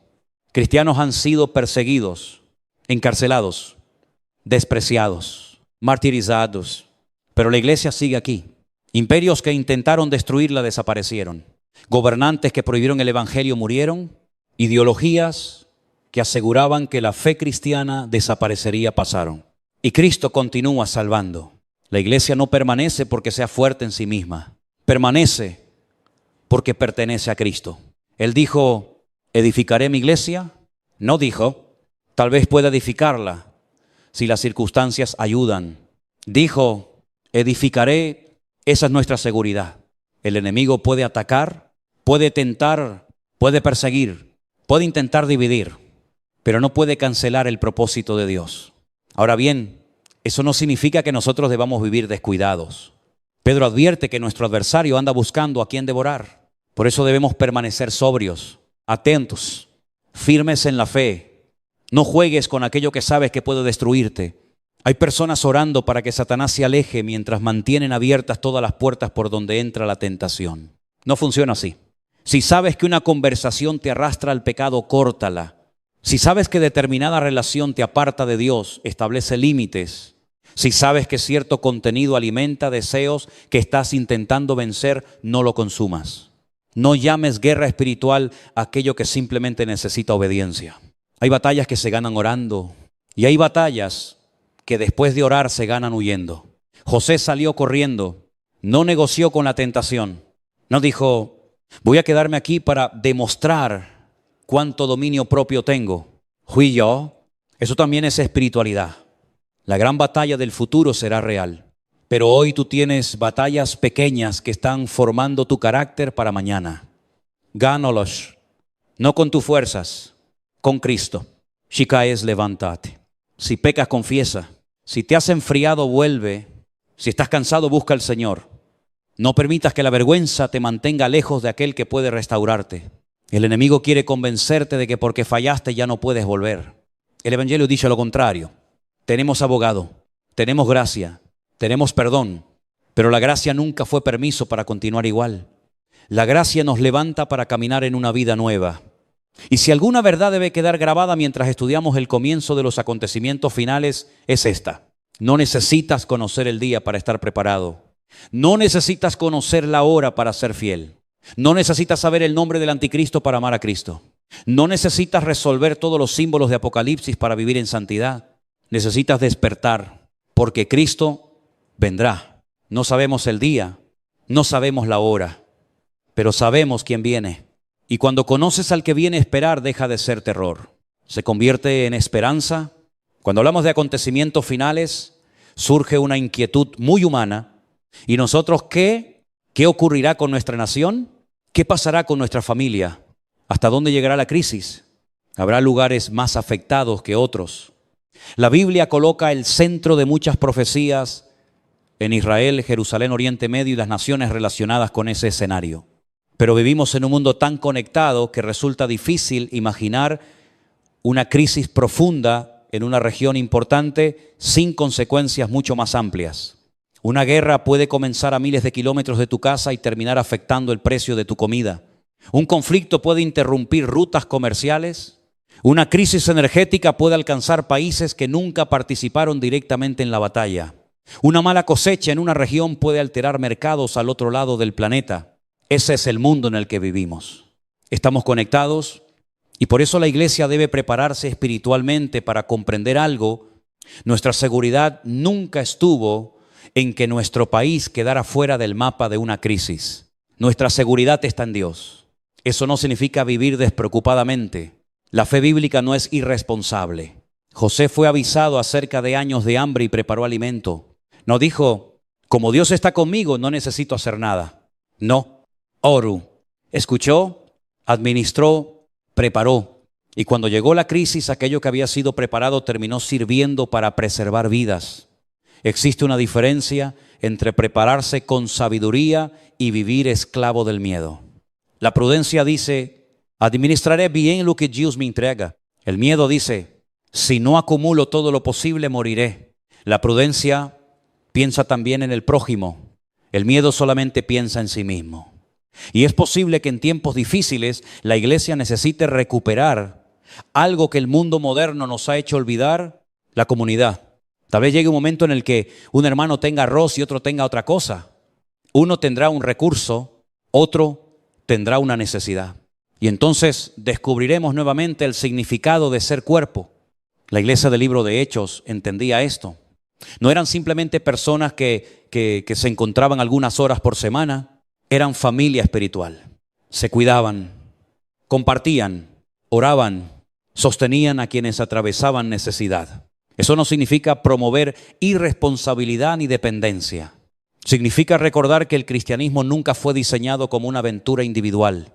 Cuando Pablo habla de la iglesia, utiliza la imagen de un cuerpo y ningún miembro del cuerpo puede decir, no necesito a los demás. Quizá hemos vivido demasiado tiempo convencidos de que independencia significa fortaleza, pero habrá momentos en los que Dios nos recordará que necesitamos unos de otros. Y antes de que lleguen tiempos difíciles, aprenda a ser generoso. No esperes una crisis para conocer a tus hermanos. No esperes perderlo todo para aprender a compartir. No esperes una emergencia para comenzar a preocuparte por quien está sentado a tu lado. Porque una iglesia que sabe amar en tiempos tranquilos estará mucho mejor preparada para permanecer unida cuando llegue la presión. Apocalipsis utiliza imágenes de escasez económica que muestran una situación extremadamente grave. El alimento básico adquiere un valor desproporcionado. Eso señala una realidad que la humanidad conoce bien. La inflación puede destruir la tranquilidad de una familia sin necesidad de que una bomba caiga sobre su casa. Personas que trabajaban y podían vivir comienzan a trabajar igual o más y sin embargo cada vez pueden comprar menos. Entonces aparecen ansiedad, tensión, deudas, desesperación y en momentos así sale a la luz aquello en lo que realmente confiamos. Por eso Jesús enseñó a orar, danos hoy nuestro pan cotidiano. No dijo nuestro pan para 20 años, nuestro pan de hoy. Eso no prohíbe ahorrar, no prohíbe planificar. Nos enseña dependencia. Cada día lo que llega a nuestras manos sigue siendo misericordia. Hay personas que solamente reconocen la provisión de Dios cuando ocurre un milagro extraordinario. Pero levantarte esta mañana y tener alimento también es provisión. Poder trabajar también es provisión. Tener fuerzas también es provisión. Tener una familia que comparte contigo también es provisión. La gratitud debe comenzar antes de la escasez. Porque quien aprende a agradecer en abundancia estará mejor preparado para confiar en la necesidad. Y si un día faltara algo, no olvides que Dios sigue siendo Dios. Eso no significa que siempre recibiremos exactamente lo que deseamos. Significa que aún en necesidad nuestra vida permanece en sus manos. Pablo conoció abundancia y conoció escasez. Había aprendido a vivir en ambas. No porque las dos situaciones fueran agradables, sino porque había encontrado una fuerza que no dependía de las circunstancias. Cristo, ahí está la preparación que más necesitamos. No almacenar únicamente cosas, fortalecer el alma, porque puede llegar una crisis que ningún dinero resuelva. Puede llegar una enfermedad, puede llegar una pérdida, puede llegar una decisión que tengas que tomar y que ninguna cuenta bancaria pueda tomar por ti. En esos momentos, lo que hayas construido dentro de tu corazón importará muchísimo. La Escritura habla también de 144,000 sellados de las tribus de Israel. Este número ha causado confusión porque algunos lo han utilizado como si describiera el número total de seres humanos que podrán ser salvos. Pero dentro del mensaje original, esos 144,000 son presentados con una función específica y vinculados expresamente a Israel. 12,000 de cada tribu. Por tanto, no tienes que vivir pensando, si ya existe un número limitado, quizá no haya lugar para mí. Ese no es el Evangelio. La invitación de Cristo sigue siendo amplia. El que quiera venga. El que tenga sed beba. Dios no mandó a su Hijo para crear una salvación inaccesible. Cristo murió para reconciliar al pecador con Dios. La pregunta no es, ¿estaré entre los 144,000? La pregunta es, ¿he recibido a Cristo? No permitas que los números proféticos te distraigan de la sencillez del Evangelio. Hay personas que pueden explicar símbolos y todavía no han entregado su vida al Señor. Eso es exactamente lo contrario de lo que debería producir el estudio de la profecía. Porque cuanto más entendemos la seriedad del futuro, más deberíamos valorar la gracia disponible hoy. Dios ha abierto una puerta. Cristo ha pagado el precio. El pecador puede arrepentirse. El perdido puede ser encontrado. El culpable puede ser perdonado. El esclavo puede ser libre. Esa es la noticia que tenemos que proclamar mientras todavía hay tiempo. Y aquí debemos distinguir algo que también produce mucha confusión en la vida cristiana: la diferencia entre prueba y tentación. No son exactamente lo mismo. La tentación busca apartarte de Dios, busca llevarte a pecar, busca hacerte desconfiar del Señor, busca convencerte de que la desobediencia te dará algo mejor. Eso fue lo que el adversario intentó con Jesús en el desierto. Si eres hijo de Dios, observe cómo trabaja la tentación. Ataca identidad, ataca confianza. Después ofrece un atajo. Cristo respondió con la palabra. No entró en una larga negociación. No tuvo curiosidad por experimentar. Respondió, escrito está. Hay conversaciones con la tentación que nunca deberías prolongar. Hay momentos en los que tu respuesta debe ser rápida. No, porque cuanto más tiempo permaneces dialogando con aquello que quiere destruirte, más posibilidades existen de que termines justificándolo. La prueba, en cambio, puede ser permitida por Dios para formar nuestra fe. Abraham fue probado, Job fue probado, Pedro fue probado. Los discípulos atravesaron situaciones que dejaron al descubierto su nivel de confianza. La prueba no busca destruir nuestra relación con Dios, busca revelar, purificar y madurar. Pero eso no significa que la prueba sea cómoda. Una prueba puede doler, puede hacerte llorar, puede llevarte a preguntas profundas, puede mostrarte áreas de tu carácter que preferirías no ver. Nunca has descubierto cuánto orgullo tenías hasta que alguien te contradijo. Nunca has descubierto cuánto dependías del dinero hasta que faltó. Nunca has descubierto cuánto miedo llevabas dentro hasta que apareció una situación que no podías controlar. La prueba revela, es como fuego. No crea necesariamente las impurezas, las hace visibles y ahí Dios puede comenzar a trabajar. Pero debemos tener cuidado con otra equivocación. No todo sufrimiento es una prueba enviada directamente por Dios. Vivimos en un mundo caído. Hay consecuencias de nuestras propias decisiones, hay acciones de otras personas, hay enfermedad, hay injusticia, hay ataques del enemigo. Por eso necesitamos discernimiento y sobre todo no debemos usar la doctrina de la prueba para culpar a quien está sufriendo. No digas automáticamente, Dios te mandó esto porque hiciste algo mal. Los amigos de Job cometieron exactamente ese error. Hablaron mucho, explicaron mucho y entendieron muy poco. Hay momentos en los que una persona que sufre no necesita que le expliques todos los misterios de Dios. Necesita que te sientes a su lado, que ores, que escuches, que le recuerdes que Dios no la ha abandonado. La madurez no consiste solamente en tener respuestas, también consiste en saber cuándo guardar silencio. Y si tú estás atravesando una prueba, no gastes toda tu energía preguntando, ¿por qué yo? Pregunta también, Señor, ¿qué quieres formar en mí? Tal vez necesitas paciencia, tal vez dependencia, tal vez humildad, tal vez aprender a perdonar, tal vez descubrir que aquello que considerabas indispensable no lo era.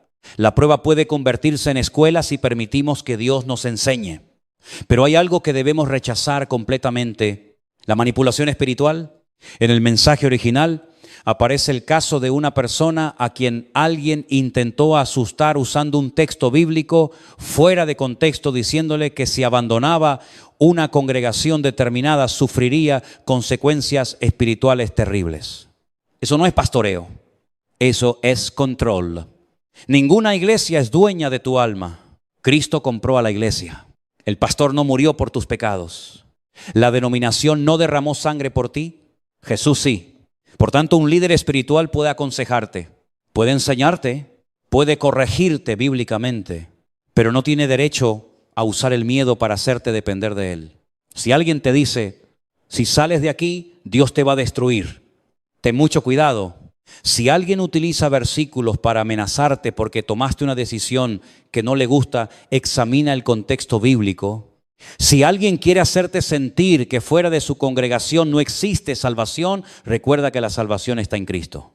Esto no significa ir saltando irresponsablemente de iglesia en iglesia. Necesitamos congregarnos, necesitamos pastores, necesitamos disciplina, necesitamos comunidad, pero autoridad espiritual no significa tiranía espiritual. Un buen pastor te conduce hacia Cristo, no hacia sí mismo.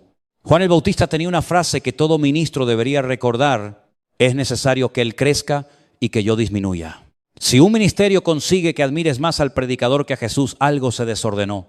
Si una iglesia te enseña más a defender una marca religiosa que a vivir el evangelio, algo se desordenó. Si tienes miedo de un hombre pero no temor de Dios, algo se desordenó. Cristo vino a hacernos libres, libres para obedecer a Dios, no libres para pecar.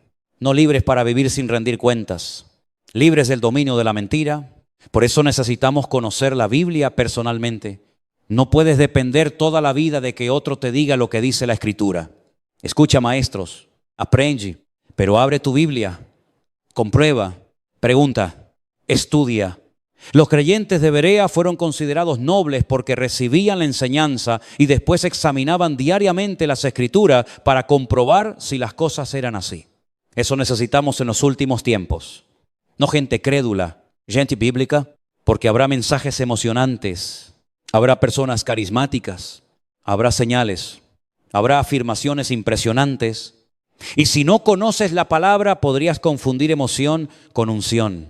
Es posible gritar y estar equivocado. Es posible hablar suavemente y estar equivocado.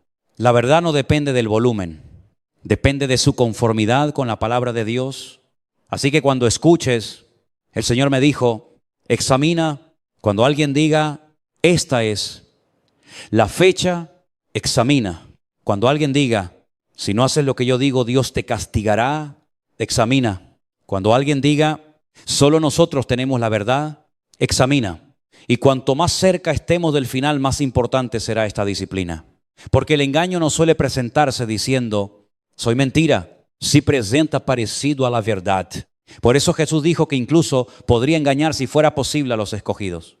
No tengas una fe infantil en el sentido de ingenuidad. Ten una fe sencilla, sí, pero madura. El niño confía, el adulto espiritual también discierne y la madurez necesita tiempo con Dios. No existe atajo. No puedes alimentar tu alma 10 minutos el domingo y esperar tener discernimiento para toda una semana saturada de voces. Necesitas palabra. Necesitas oración, necesitas silencio delante de Dios. Necesitas aprender a reconocer la voz de tu pastor. Entonces cuando llegue la presión, cuando las circunstancias cambien, cuando el mundo parezca más inestable, habrá algo dentro de ti que permanezca firme. No porque conozcas todas las respuestas, sino porque conoces a aquel que no cambia. Quizá no sepas cuánto costará mañana un alimento, pero sabes que tu Padre está en los cielos. Quizá no sepas qué nación entrará en crisis. pero sabes que el reino de Dios no puede ser sacudido. Quizá no sepas cuánto tendrás que enfrentar antes de la venida de Cristo, pero puedes saber algo hoy: no caminarás solo. Así que no gastes tu vida intentando escapar mentalmente de todo sufrimiento futuro. Usa este tiempo para fortalecerte en Dios. Ama a tu familia, sirve a tus hermanos, conoce la palabra, aprende a orar, practica generosidad, vence tentaciones pequeñas, permite que las pruebas maduren tu carácter y sobre todo mantén tu corazón cerca de Cristo. Porque el creyente preparado no es necesariamente el que tiene más provisiones almacenadas. Es el que aun cuando todo alrededor cambia, todavía puede decir: sé en quién he creído. Hay otra pregunta que aparece cuando hablamos de la resurrección y de nuestra transformación. Nos reconoceremos, volveremos a saber quién es quién, podremos reconocer a aquellos creyentes que partieron antes que nosotros. La Biblia no responde cada detalle de la eternidad con la precisión que nuestra curiosidad quisiera, pero sí nos ofrece escenas que nos permiten tener esperanza. En la transfiguración de Jesús, Pedro, Jacobo y Juan contemplaron a Moisés y a Elías. Eran hombres de generaciones completamente diferentes y sin embargo aparecen con identidad reconocible dentro del relato bíblico. Eso nos recuerda algo hermoso. La transformación futura no significa perder nuestra identidad. Significa ser llevados a una condición que hoy apenas podemos imaginar. Pablo dice que seremos transformados. Lo corruptible se vestirá de incorrupción. Lo mortal se vestirá de inmortalidad. No seremos una versión deteriorada de lo que somos ahora. Seremos transformados por el poder de Dios. Y tal vez una de las grandes limitaciones que tenemos al pensar en la eternidad es que intentamos imaginarla utilizando solamente nuestra experiencia actual. Pensamos con cuerpos cansados, con memoria limitada, con enfermedades, con emociones heridas, con una mente afectada por las consecuencias del pecado. Y después preguntamos: ¿cómo será aquello? No lo sabemos completamente, pero sabemos quién estará allí: Cristo. Y sabemos que cuando Él complete su obra, nada estará defectuoso. Eso debería bastarnos para descansar. No tienes que resolver hoy cada misterio del cielo para desear estar con el Señor. Hay cosas que comprenderemos cuando lleguemos. Pablo dijo que ahora conocemos en parte. Llegará un momento en el que nuestra comprensión será diferente. Por eso, en lugar de gastar demasiada energía intentando imaginar cada detalle de nuestro cuerpo glorificado, preguntémonos algo más urgente. ¿Estamos preparados para esa transformación? Porque una cosa es hablar de ella, otra es pertenecer a Cristo. La Escritura también dice que nadie conoce el día ni la hora de la venida del Señor. Y a lo largo de la historia muchos han ignorado esa advertencia. Han hecho cálculos, han señalado años, han escrito fechas, han reunido seguidores, han asegurado: esta vez sí. Y después pasó el día, pasó el año y Cristo no vino en la fecha anunciada. Eso no desacredita la promesa de Cristo. Desacredita la arrogancia del hombre que quiso saber lo que Dios no le reveló. Jesús no nos pidió calcular, nos pidió velar. Y velar no es mirar un calendario con ansiedad. Velar es vivir espiritualmente despiertos. Puedes no conocer el día y estar preparado, y puedes conocer 1000 teorías y estar dormido. La diferencia no está en la cantidad de información, está en la condición del corazón. Cuando Jesús habló del ladrón que llega durante la noche, no estaba diciendo que su pueblo debía vivir aterrorizado. Estaba diciendo: no vivas descuidado, no pienses que siempre habrá otra oportunidad. No construyas tu vida suponiendo que todo continuará exactamente igual. La historia puede cambiar rápidamente. Todos hemos vivido momentos en los que una noticia cambió la sensación del mundo entero en unas horas. Una guerra, una crisis, un atentado, una enfermedad, un desastre. La vida puede pasar de aparente normalidad a incertidumbre en muy poco tiempo. Y precisamente por eso nuestra fe no puede depender de la estabilidad exterior. Hoy puedes tener planes, mañana pueden cambiar. Hoy puedes sentirte fuerte, mañana puedes necesitar que alguien te sostenga. Hoy tienes oportunidades que quizá mañana ya no estén. Por eso la Biblia insiste: hoy, si oyes su voz hoy, responde hoy. No necesitas esperar a saber el año de la venida de Cristo. Necesitas vivir de manera que sea cuando sea estés caminando con Él. Algunos preguntan: ¿somos la última generación? La respuesta prudente es que ninguna generación debe presumir de conocer con absoluta certeza aquello que Dios no ha fechado. Los primeros creyentes ya vivían esperando al Señor, Pablo podía hablar de nosotros los que vivimos. Esa esperanza estaba viva en ellos. Y eso no fue un error. Fue precisamente la manera en que Cristo quiso que su iglesia viviera. Esperando, no calculando, esperando. Cada generación de creyentes debería vivir suficientemente cerca de Cristo como para decir, si vienen mis días, quiero estar preparado. Y si Él no viene durante nuestra vida, igualmente llegará el momento en el que nosotros iremos a su presencia. Por eso, en términos prácticos, la urgencia permanece. Tal vez Cristo venga antes de nuestra muerte. Tal vez partamos antes de verlo regresar. Pero de una manera u otra nuestra vida aquí tiene límite. La pregunta sigue siendo la misma. ¿Cómo nos encontrará? Hay creyentes obsesionados con morir de cierta manera. Otros desean vivir hasta la venida del Señor. Es comprensible. Nadie siente entusiasmo natural por la muerte. Pero nuestra esperanza no puede depender de evitarla. Algunos de los hombres y mujeres más fieles de la historia murieron. Apóstoles murieron. Misioneros murieron. Mártires murieron. Nuestros padres en la fe murieron.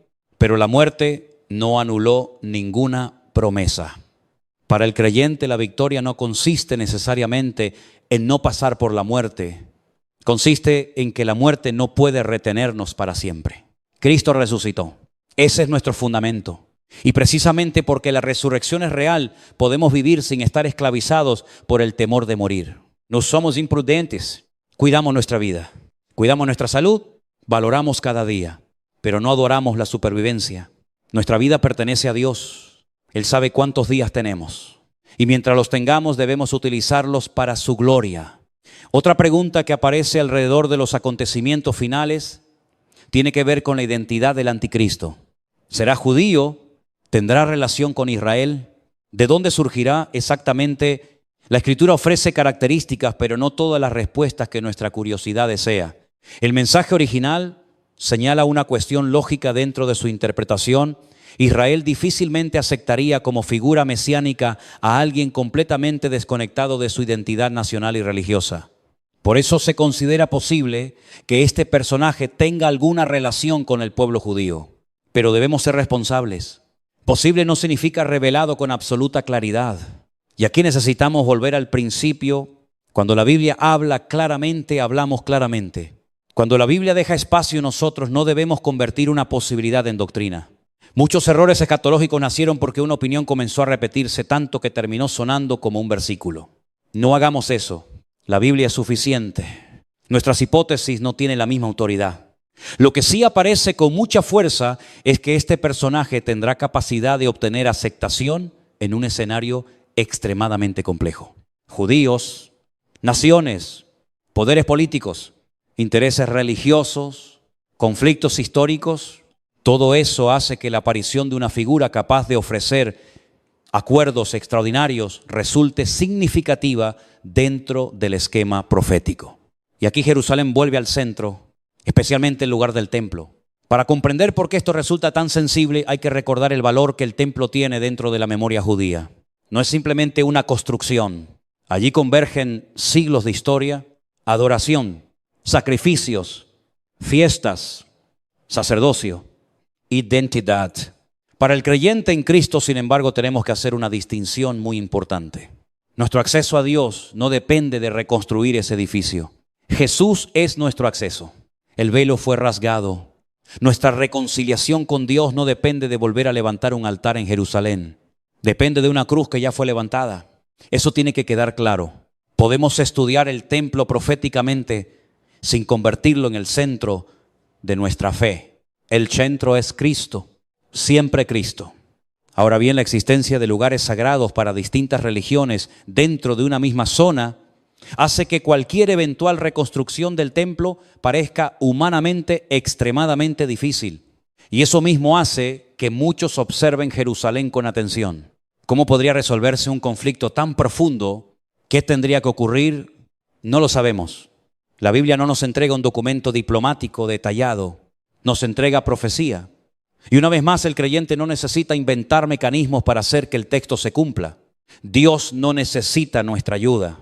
Si ha dicho que algo ocurrirá, Él sabe cómo llevar la historia hasta ese punto. Nosotros debemos evitar la tentación de fabricar acontecimientos en nuestra imaginación. Porque cuando hacemos eso, comenzamos a mirar cada tratado, cada elección, cada líder y cada conflicto, diciendo, ya está. Y al final terminamos agotados. La vigilancia bíblica es mucho más sobria. Observa, ora, examina, pero no corras delante de Dios. Hay además un detalle espiritual detrás de todo esto que es mucho más importante que la nacionalidad exacta de un personaje futuro. La falsificación. El anticristo será precisamente anticristo. No solamente en el sentido de estar contra Cristo, sino también en el sentido de intentar ocupar su lugar. Una falsa solución, una falsa paz, una falsa autoridad, una falsa adoración. Y cuanto más conozcamos al verdadero Cristo, menos vulnerables seremos a las imitaciones. Piensa en esto. Si alguien te presenta una imagen de Jesús que nunca confronta tu pecado, probablemente no sea el Jesús completo de la Escritura. Si alguien te presenta un Cristo que solamente existe para cumplir todos tus deseos, algo falta. Si alguien te presenta un Cristo sin cruz, sin arrepentimiento, sin obediencia y sin señorío, te está ofreciendo una caricatura. Jesús es Salvador, pero también es Señor. Nos perdona, pero también nos llama a seguirlo. Nos ama como somos, pero su amor es demasiado grande para dejarnos exactamente como estamos. La falsificación siempre conserva suficiente parecido con la verdad como para engañar. Por eso necesitamos Biblia, no solamente experiencias, no solamente emociones, no solamente testimonios, palabra. Hay creyentes que dicen, yo siento que esto viene de Dios, pero el sentimiento no es infalible. Puedes sentir algo profundamente y estar equivocado.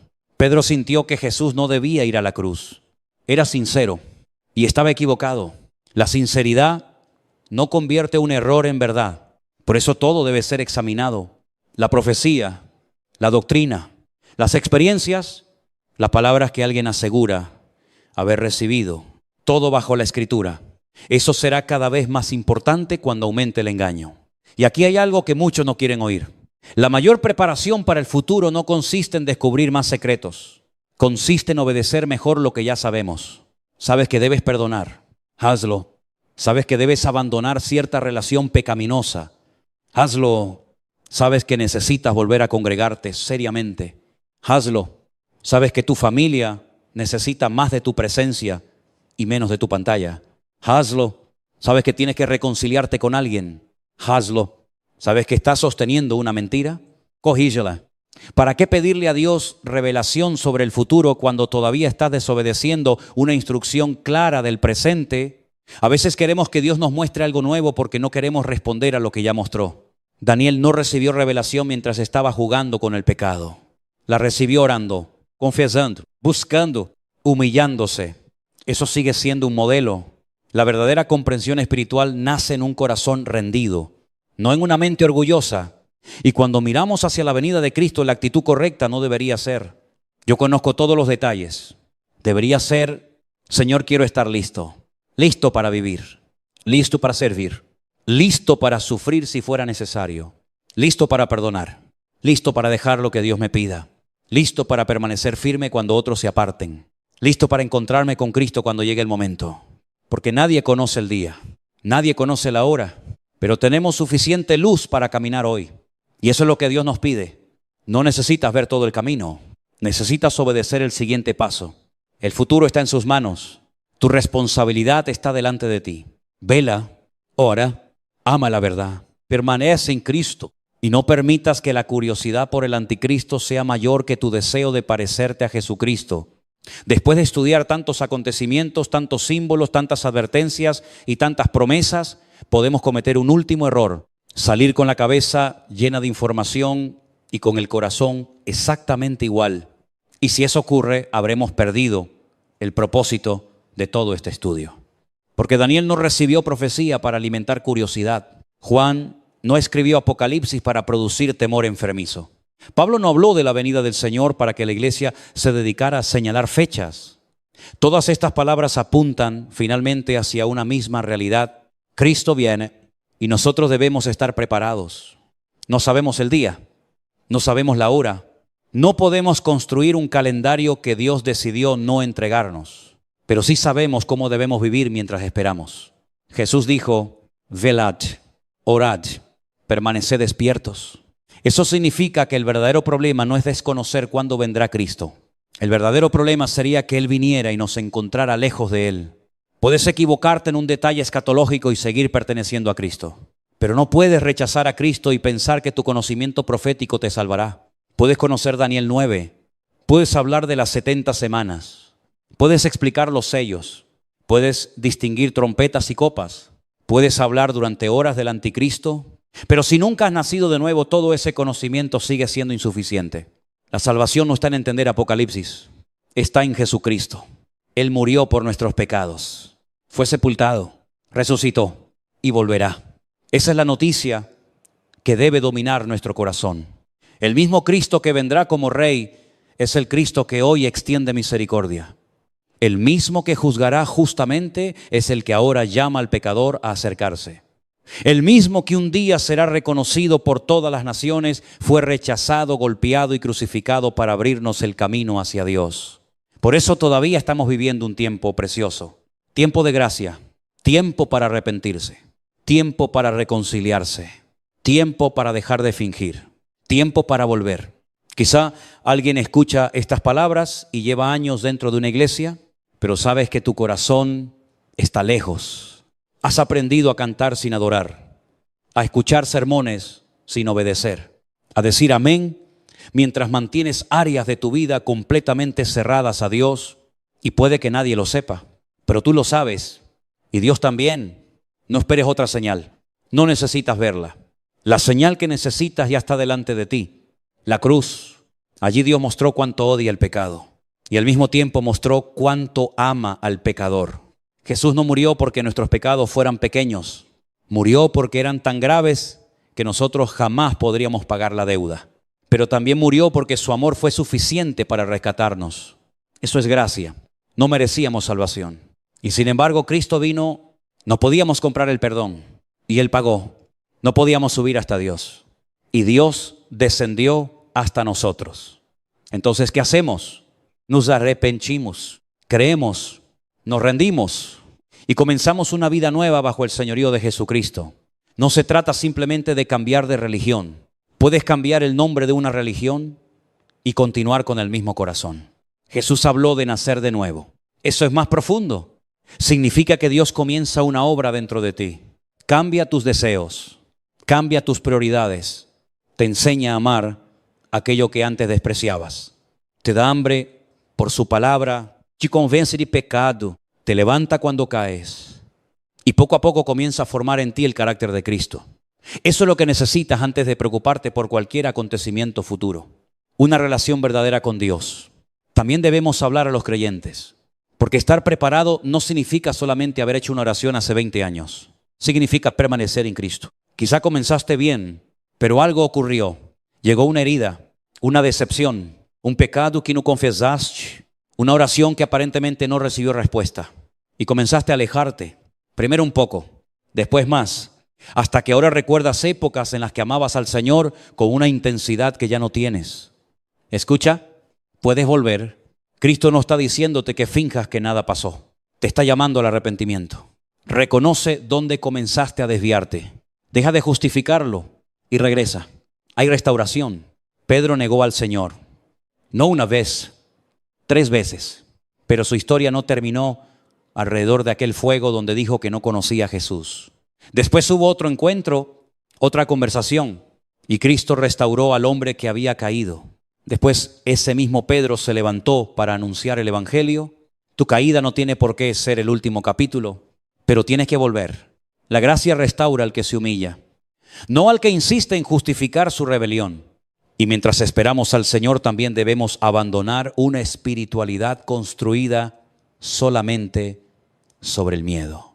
Hay cristianos que escuchan últimos tiempos y automáticamente sienten terror, anticristo, persecución, crisis, juicios, escasez. Pero escucha atentamente, nuestra esperanza no es que nunca enfrentaremos dificultades. Nuestra esperanza es que nada podrá separarnos del amor de Dios que es en Cristo Jesús.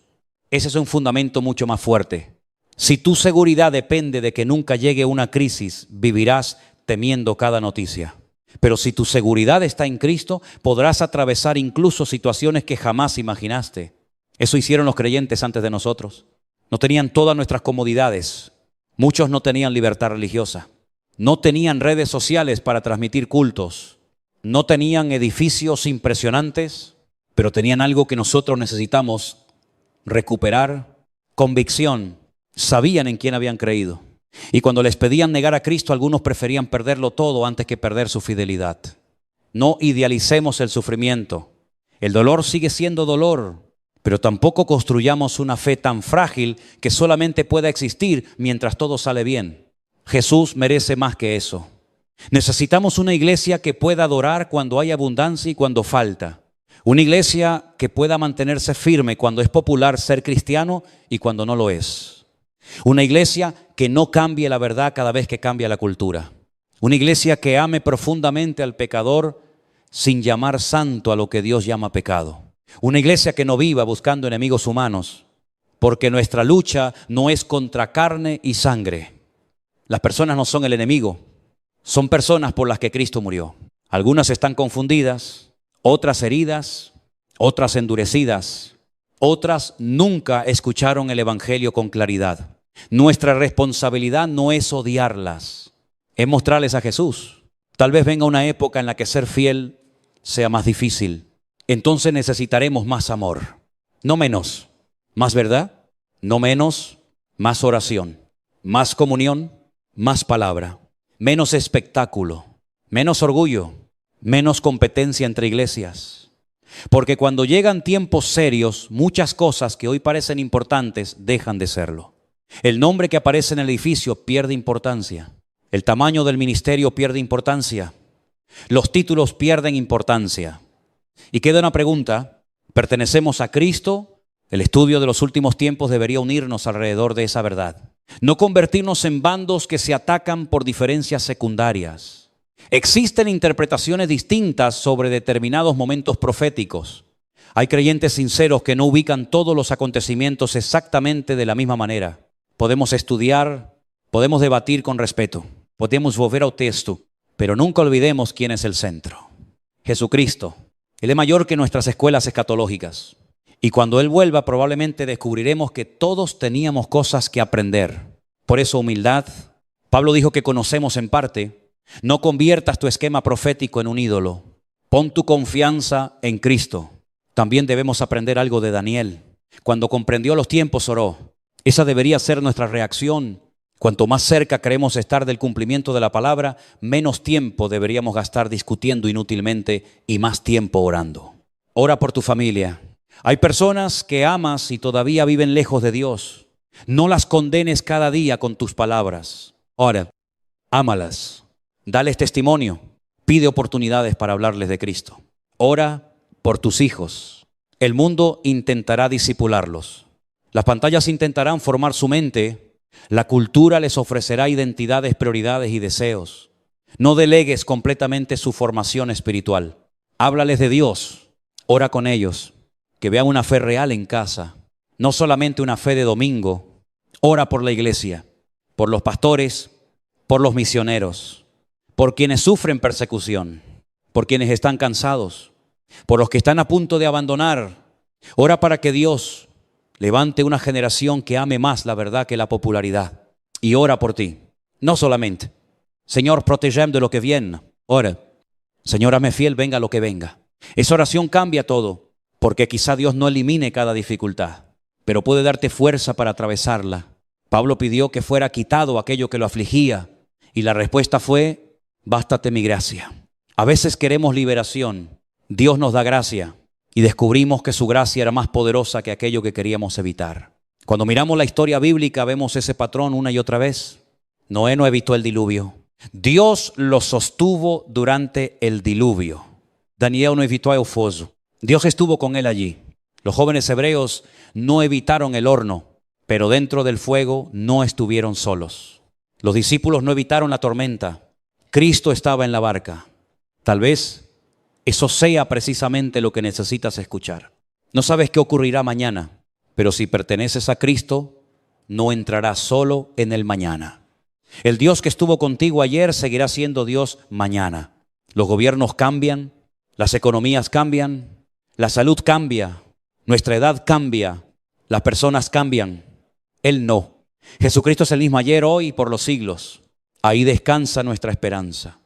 Y cuando finalmente llegue el momento de la resurrección, cuando aquello corruptible sea vestido de incorrupción y veamos al Señor, comprenderemos que ninguna fidelidad fue desperdiciada. Ninguna oración sincera fue inútil. Ninguna lágrima derramada delante de Dios fue ignorada. Ninguna renuncia hecha por amor a Cristo fue perdida. Entonces veremos con claridad. Ahora caminamos por fe. Entonces veremos. Ahora preguntamos. Entonces comprenderemos. Ahora despedimos a nuestros hermanos en cementerios. Entonces habrá resurrección. Ahora nuestros cuerpos envejecen. Entonces habrá transformación. Ahora vemos muerte. Entonces veremos vida. Eso es esperanza cristiana. Y después de todo lo que hemos estudiado, quiero dejarte con una decisión. No una teoría, una decisión. Si sabes que no has entregado verdaderamente tu vida a Jesucristo, hazlo hoy. No necesitas conocer todas las respuestas. Necesitas reconocer tu necesidad. Puedes decirle al Señor desde el lugar donde estás: Jesús, reconozco que he pecado. No puedo salvarme a mí mismo. Creo que moriste y resucitaste. Perdóname, toma mi vida. Quiero seguirte y vivir bajo tu señorío. No son palabras mágicas. Lo que importa es un corazón que se arrepiente y deposita su fe en Cristo. Y si ya eres creyente pero estás lejos, tu oración puede ser diferente. Señor, despiértame otra vez. Muéstrame aquello que debo abandonar. Devuélveme el hambre por tu presencia. Enséñame a vivir preparado, no por miedo, sino porque te amo. Tal vez ese sea el mayor fruto que puede producir un estudio de escatología. No descubrir quién será el anticristo, sino volver a amar a Cristo. No identificar una fecha, sino aprender a valorar cada día. No vivir obsesionados con las tinieblas, sino caminar como hijos de luz. Porque sí, la historia tendrá momentos difíciles. Sí, la Biblia anuncia acontecimientos solemnes. Sí, llegará un día de juicio. Pero para quienes están en Cristo existe una promesa más grande que todos esos acontecimientos. Él viene, nuestro Salvador viene, nuestro Rey viene, y llegará el día en que ya no necesitaremos estudiar profecías acerca de su regreso. Porque lo veremos. No habrá más espera, no habrá más distancia, no habrá más muerte, no habrá más despedidas. La historia de la redención habrá llegado a su cumplimiento. Hasta entonces, permanece despierto, permanece humilde, permanece en la palabra, permanece en oración, permanece junto a tus hermanos. No ofendas la verdad, no vivas dominado por miedo. No dejes para mañana el arrepentimiento que Dios te pide hoy. Y por encima de todo, permanece en Cristo. Porque el futuro no pertenece al anticristo. No pertenece a los imperios. No pertenece a los ejércitos. No pertenece a los sistemas de este mundo. El futuro pertenece al Rey de Reyes y Señor de Señores. Y aquel que permanece en Él puede mirar hacia adelante con reverencia, pero también con esperanza. Porque nuestra historia no termina en la tribulación. Termina en la presencia de Dios.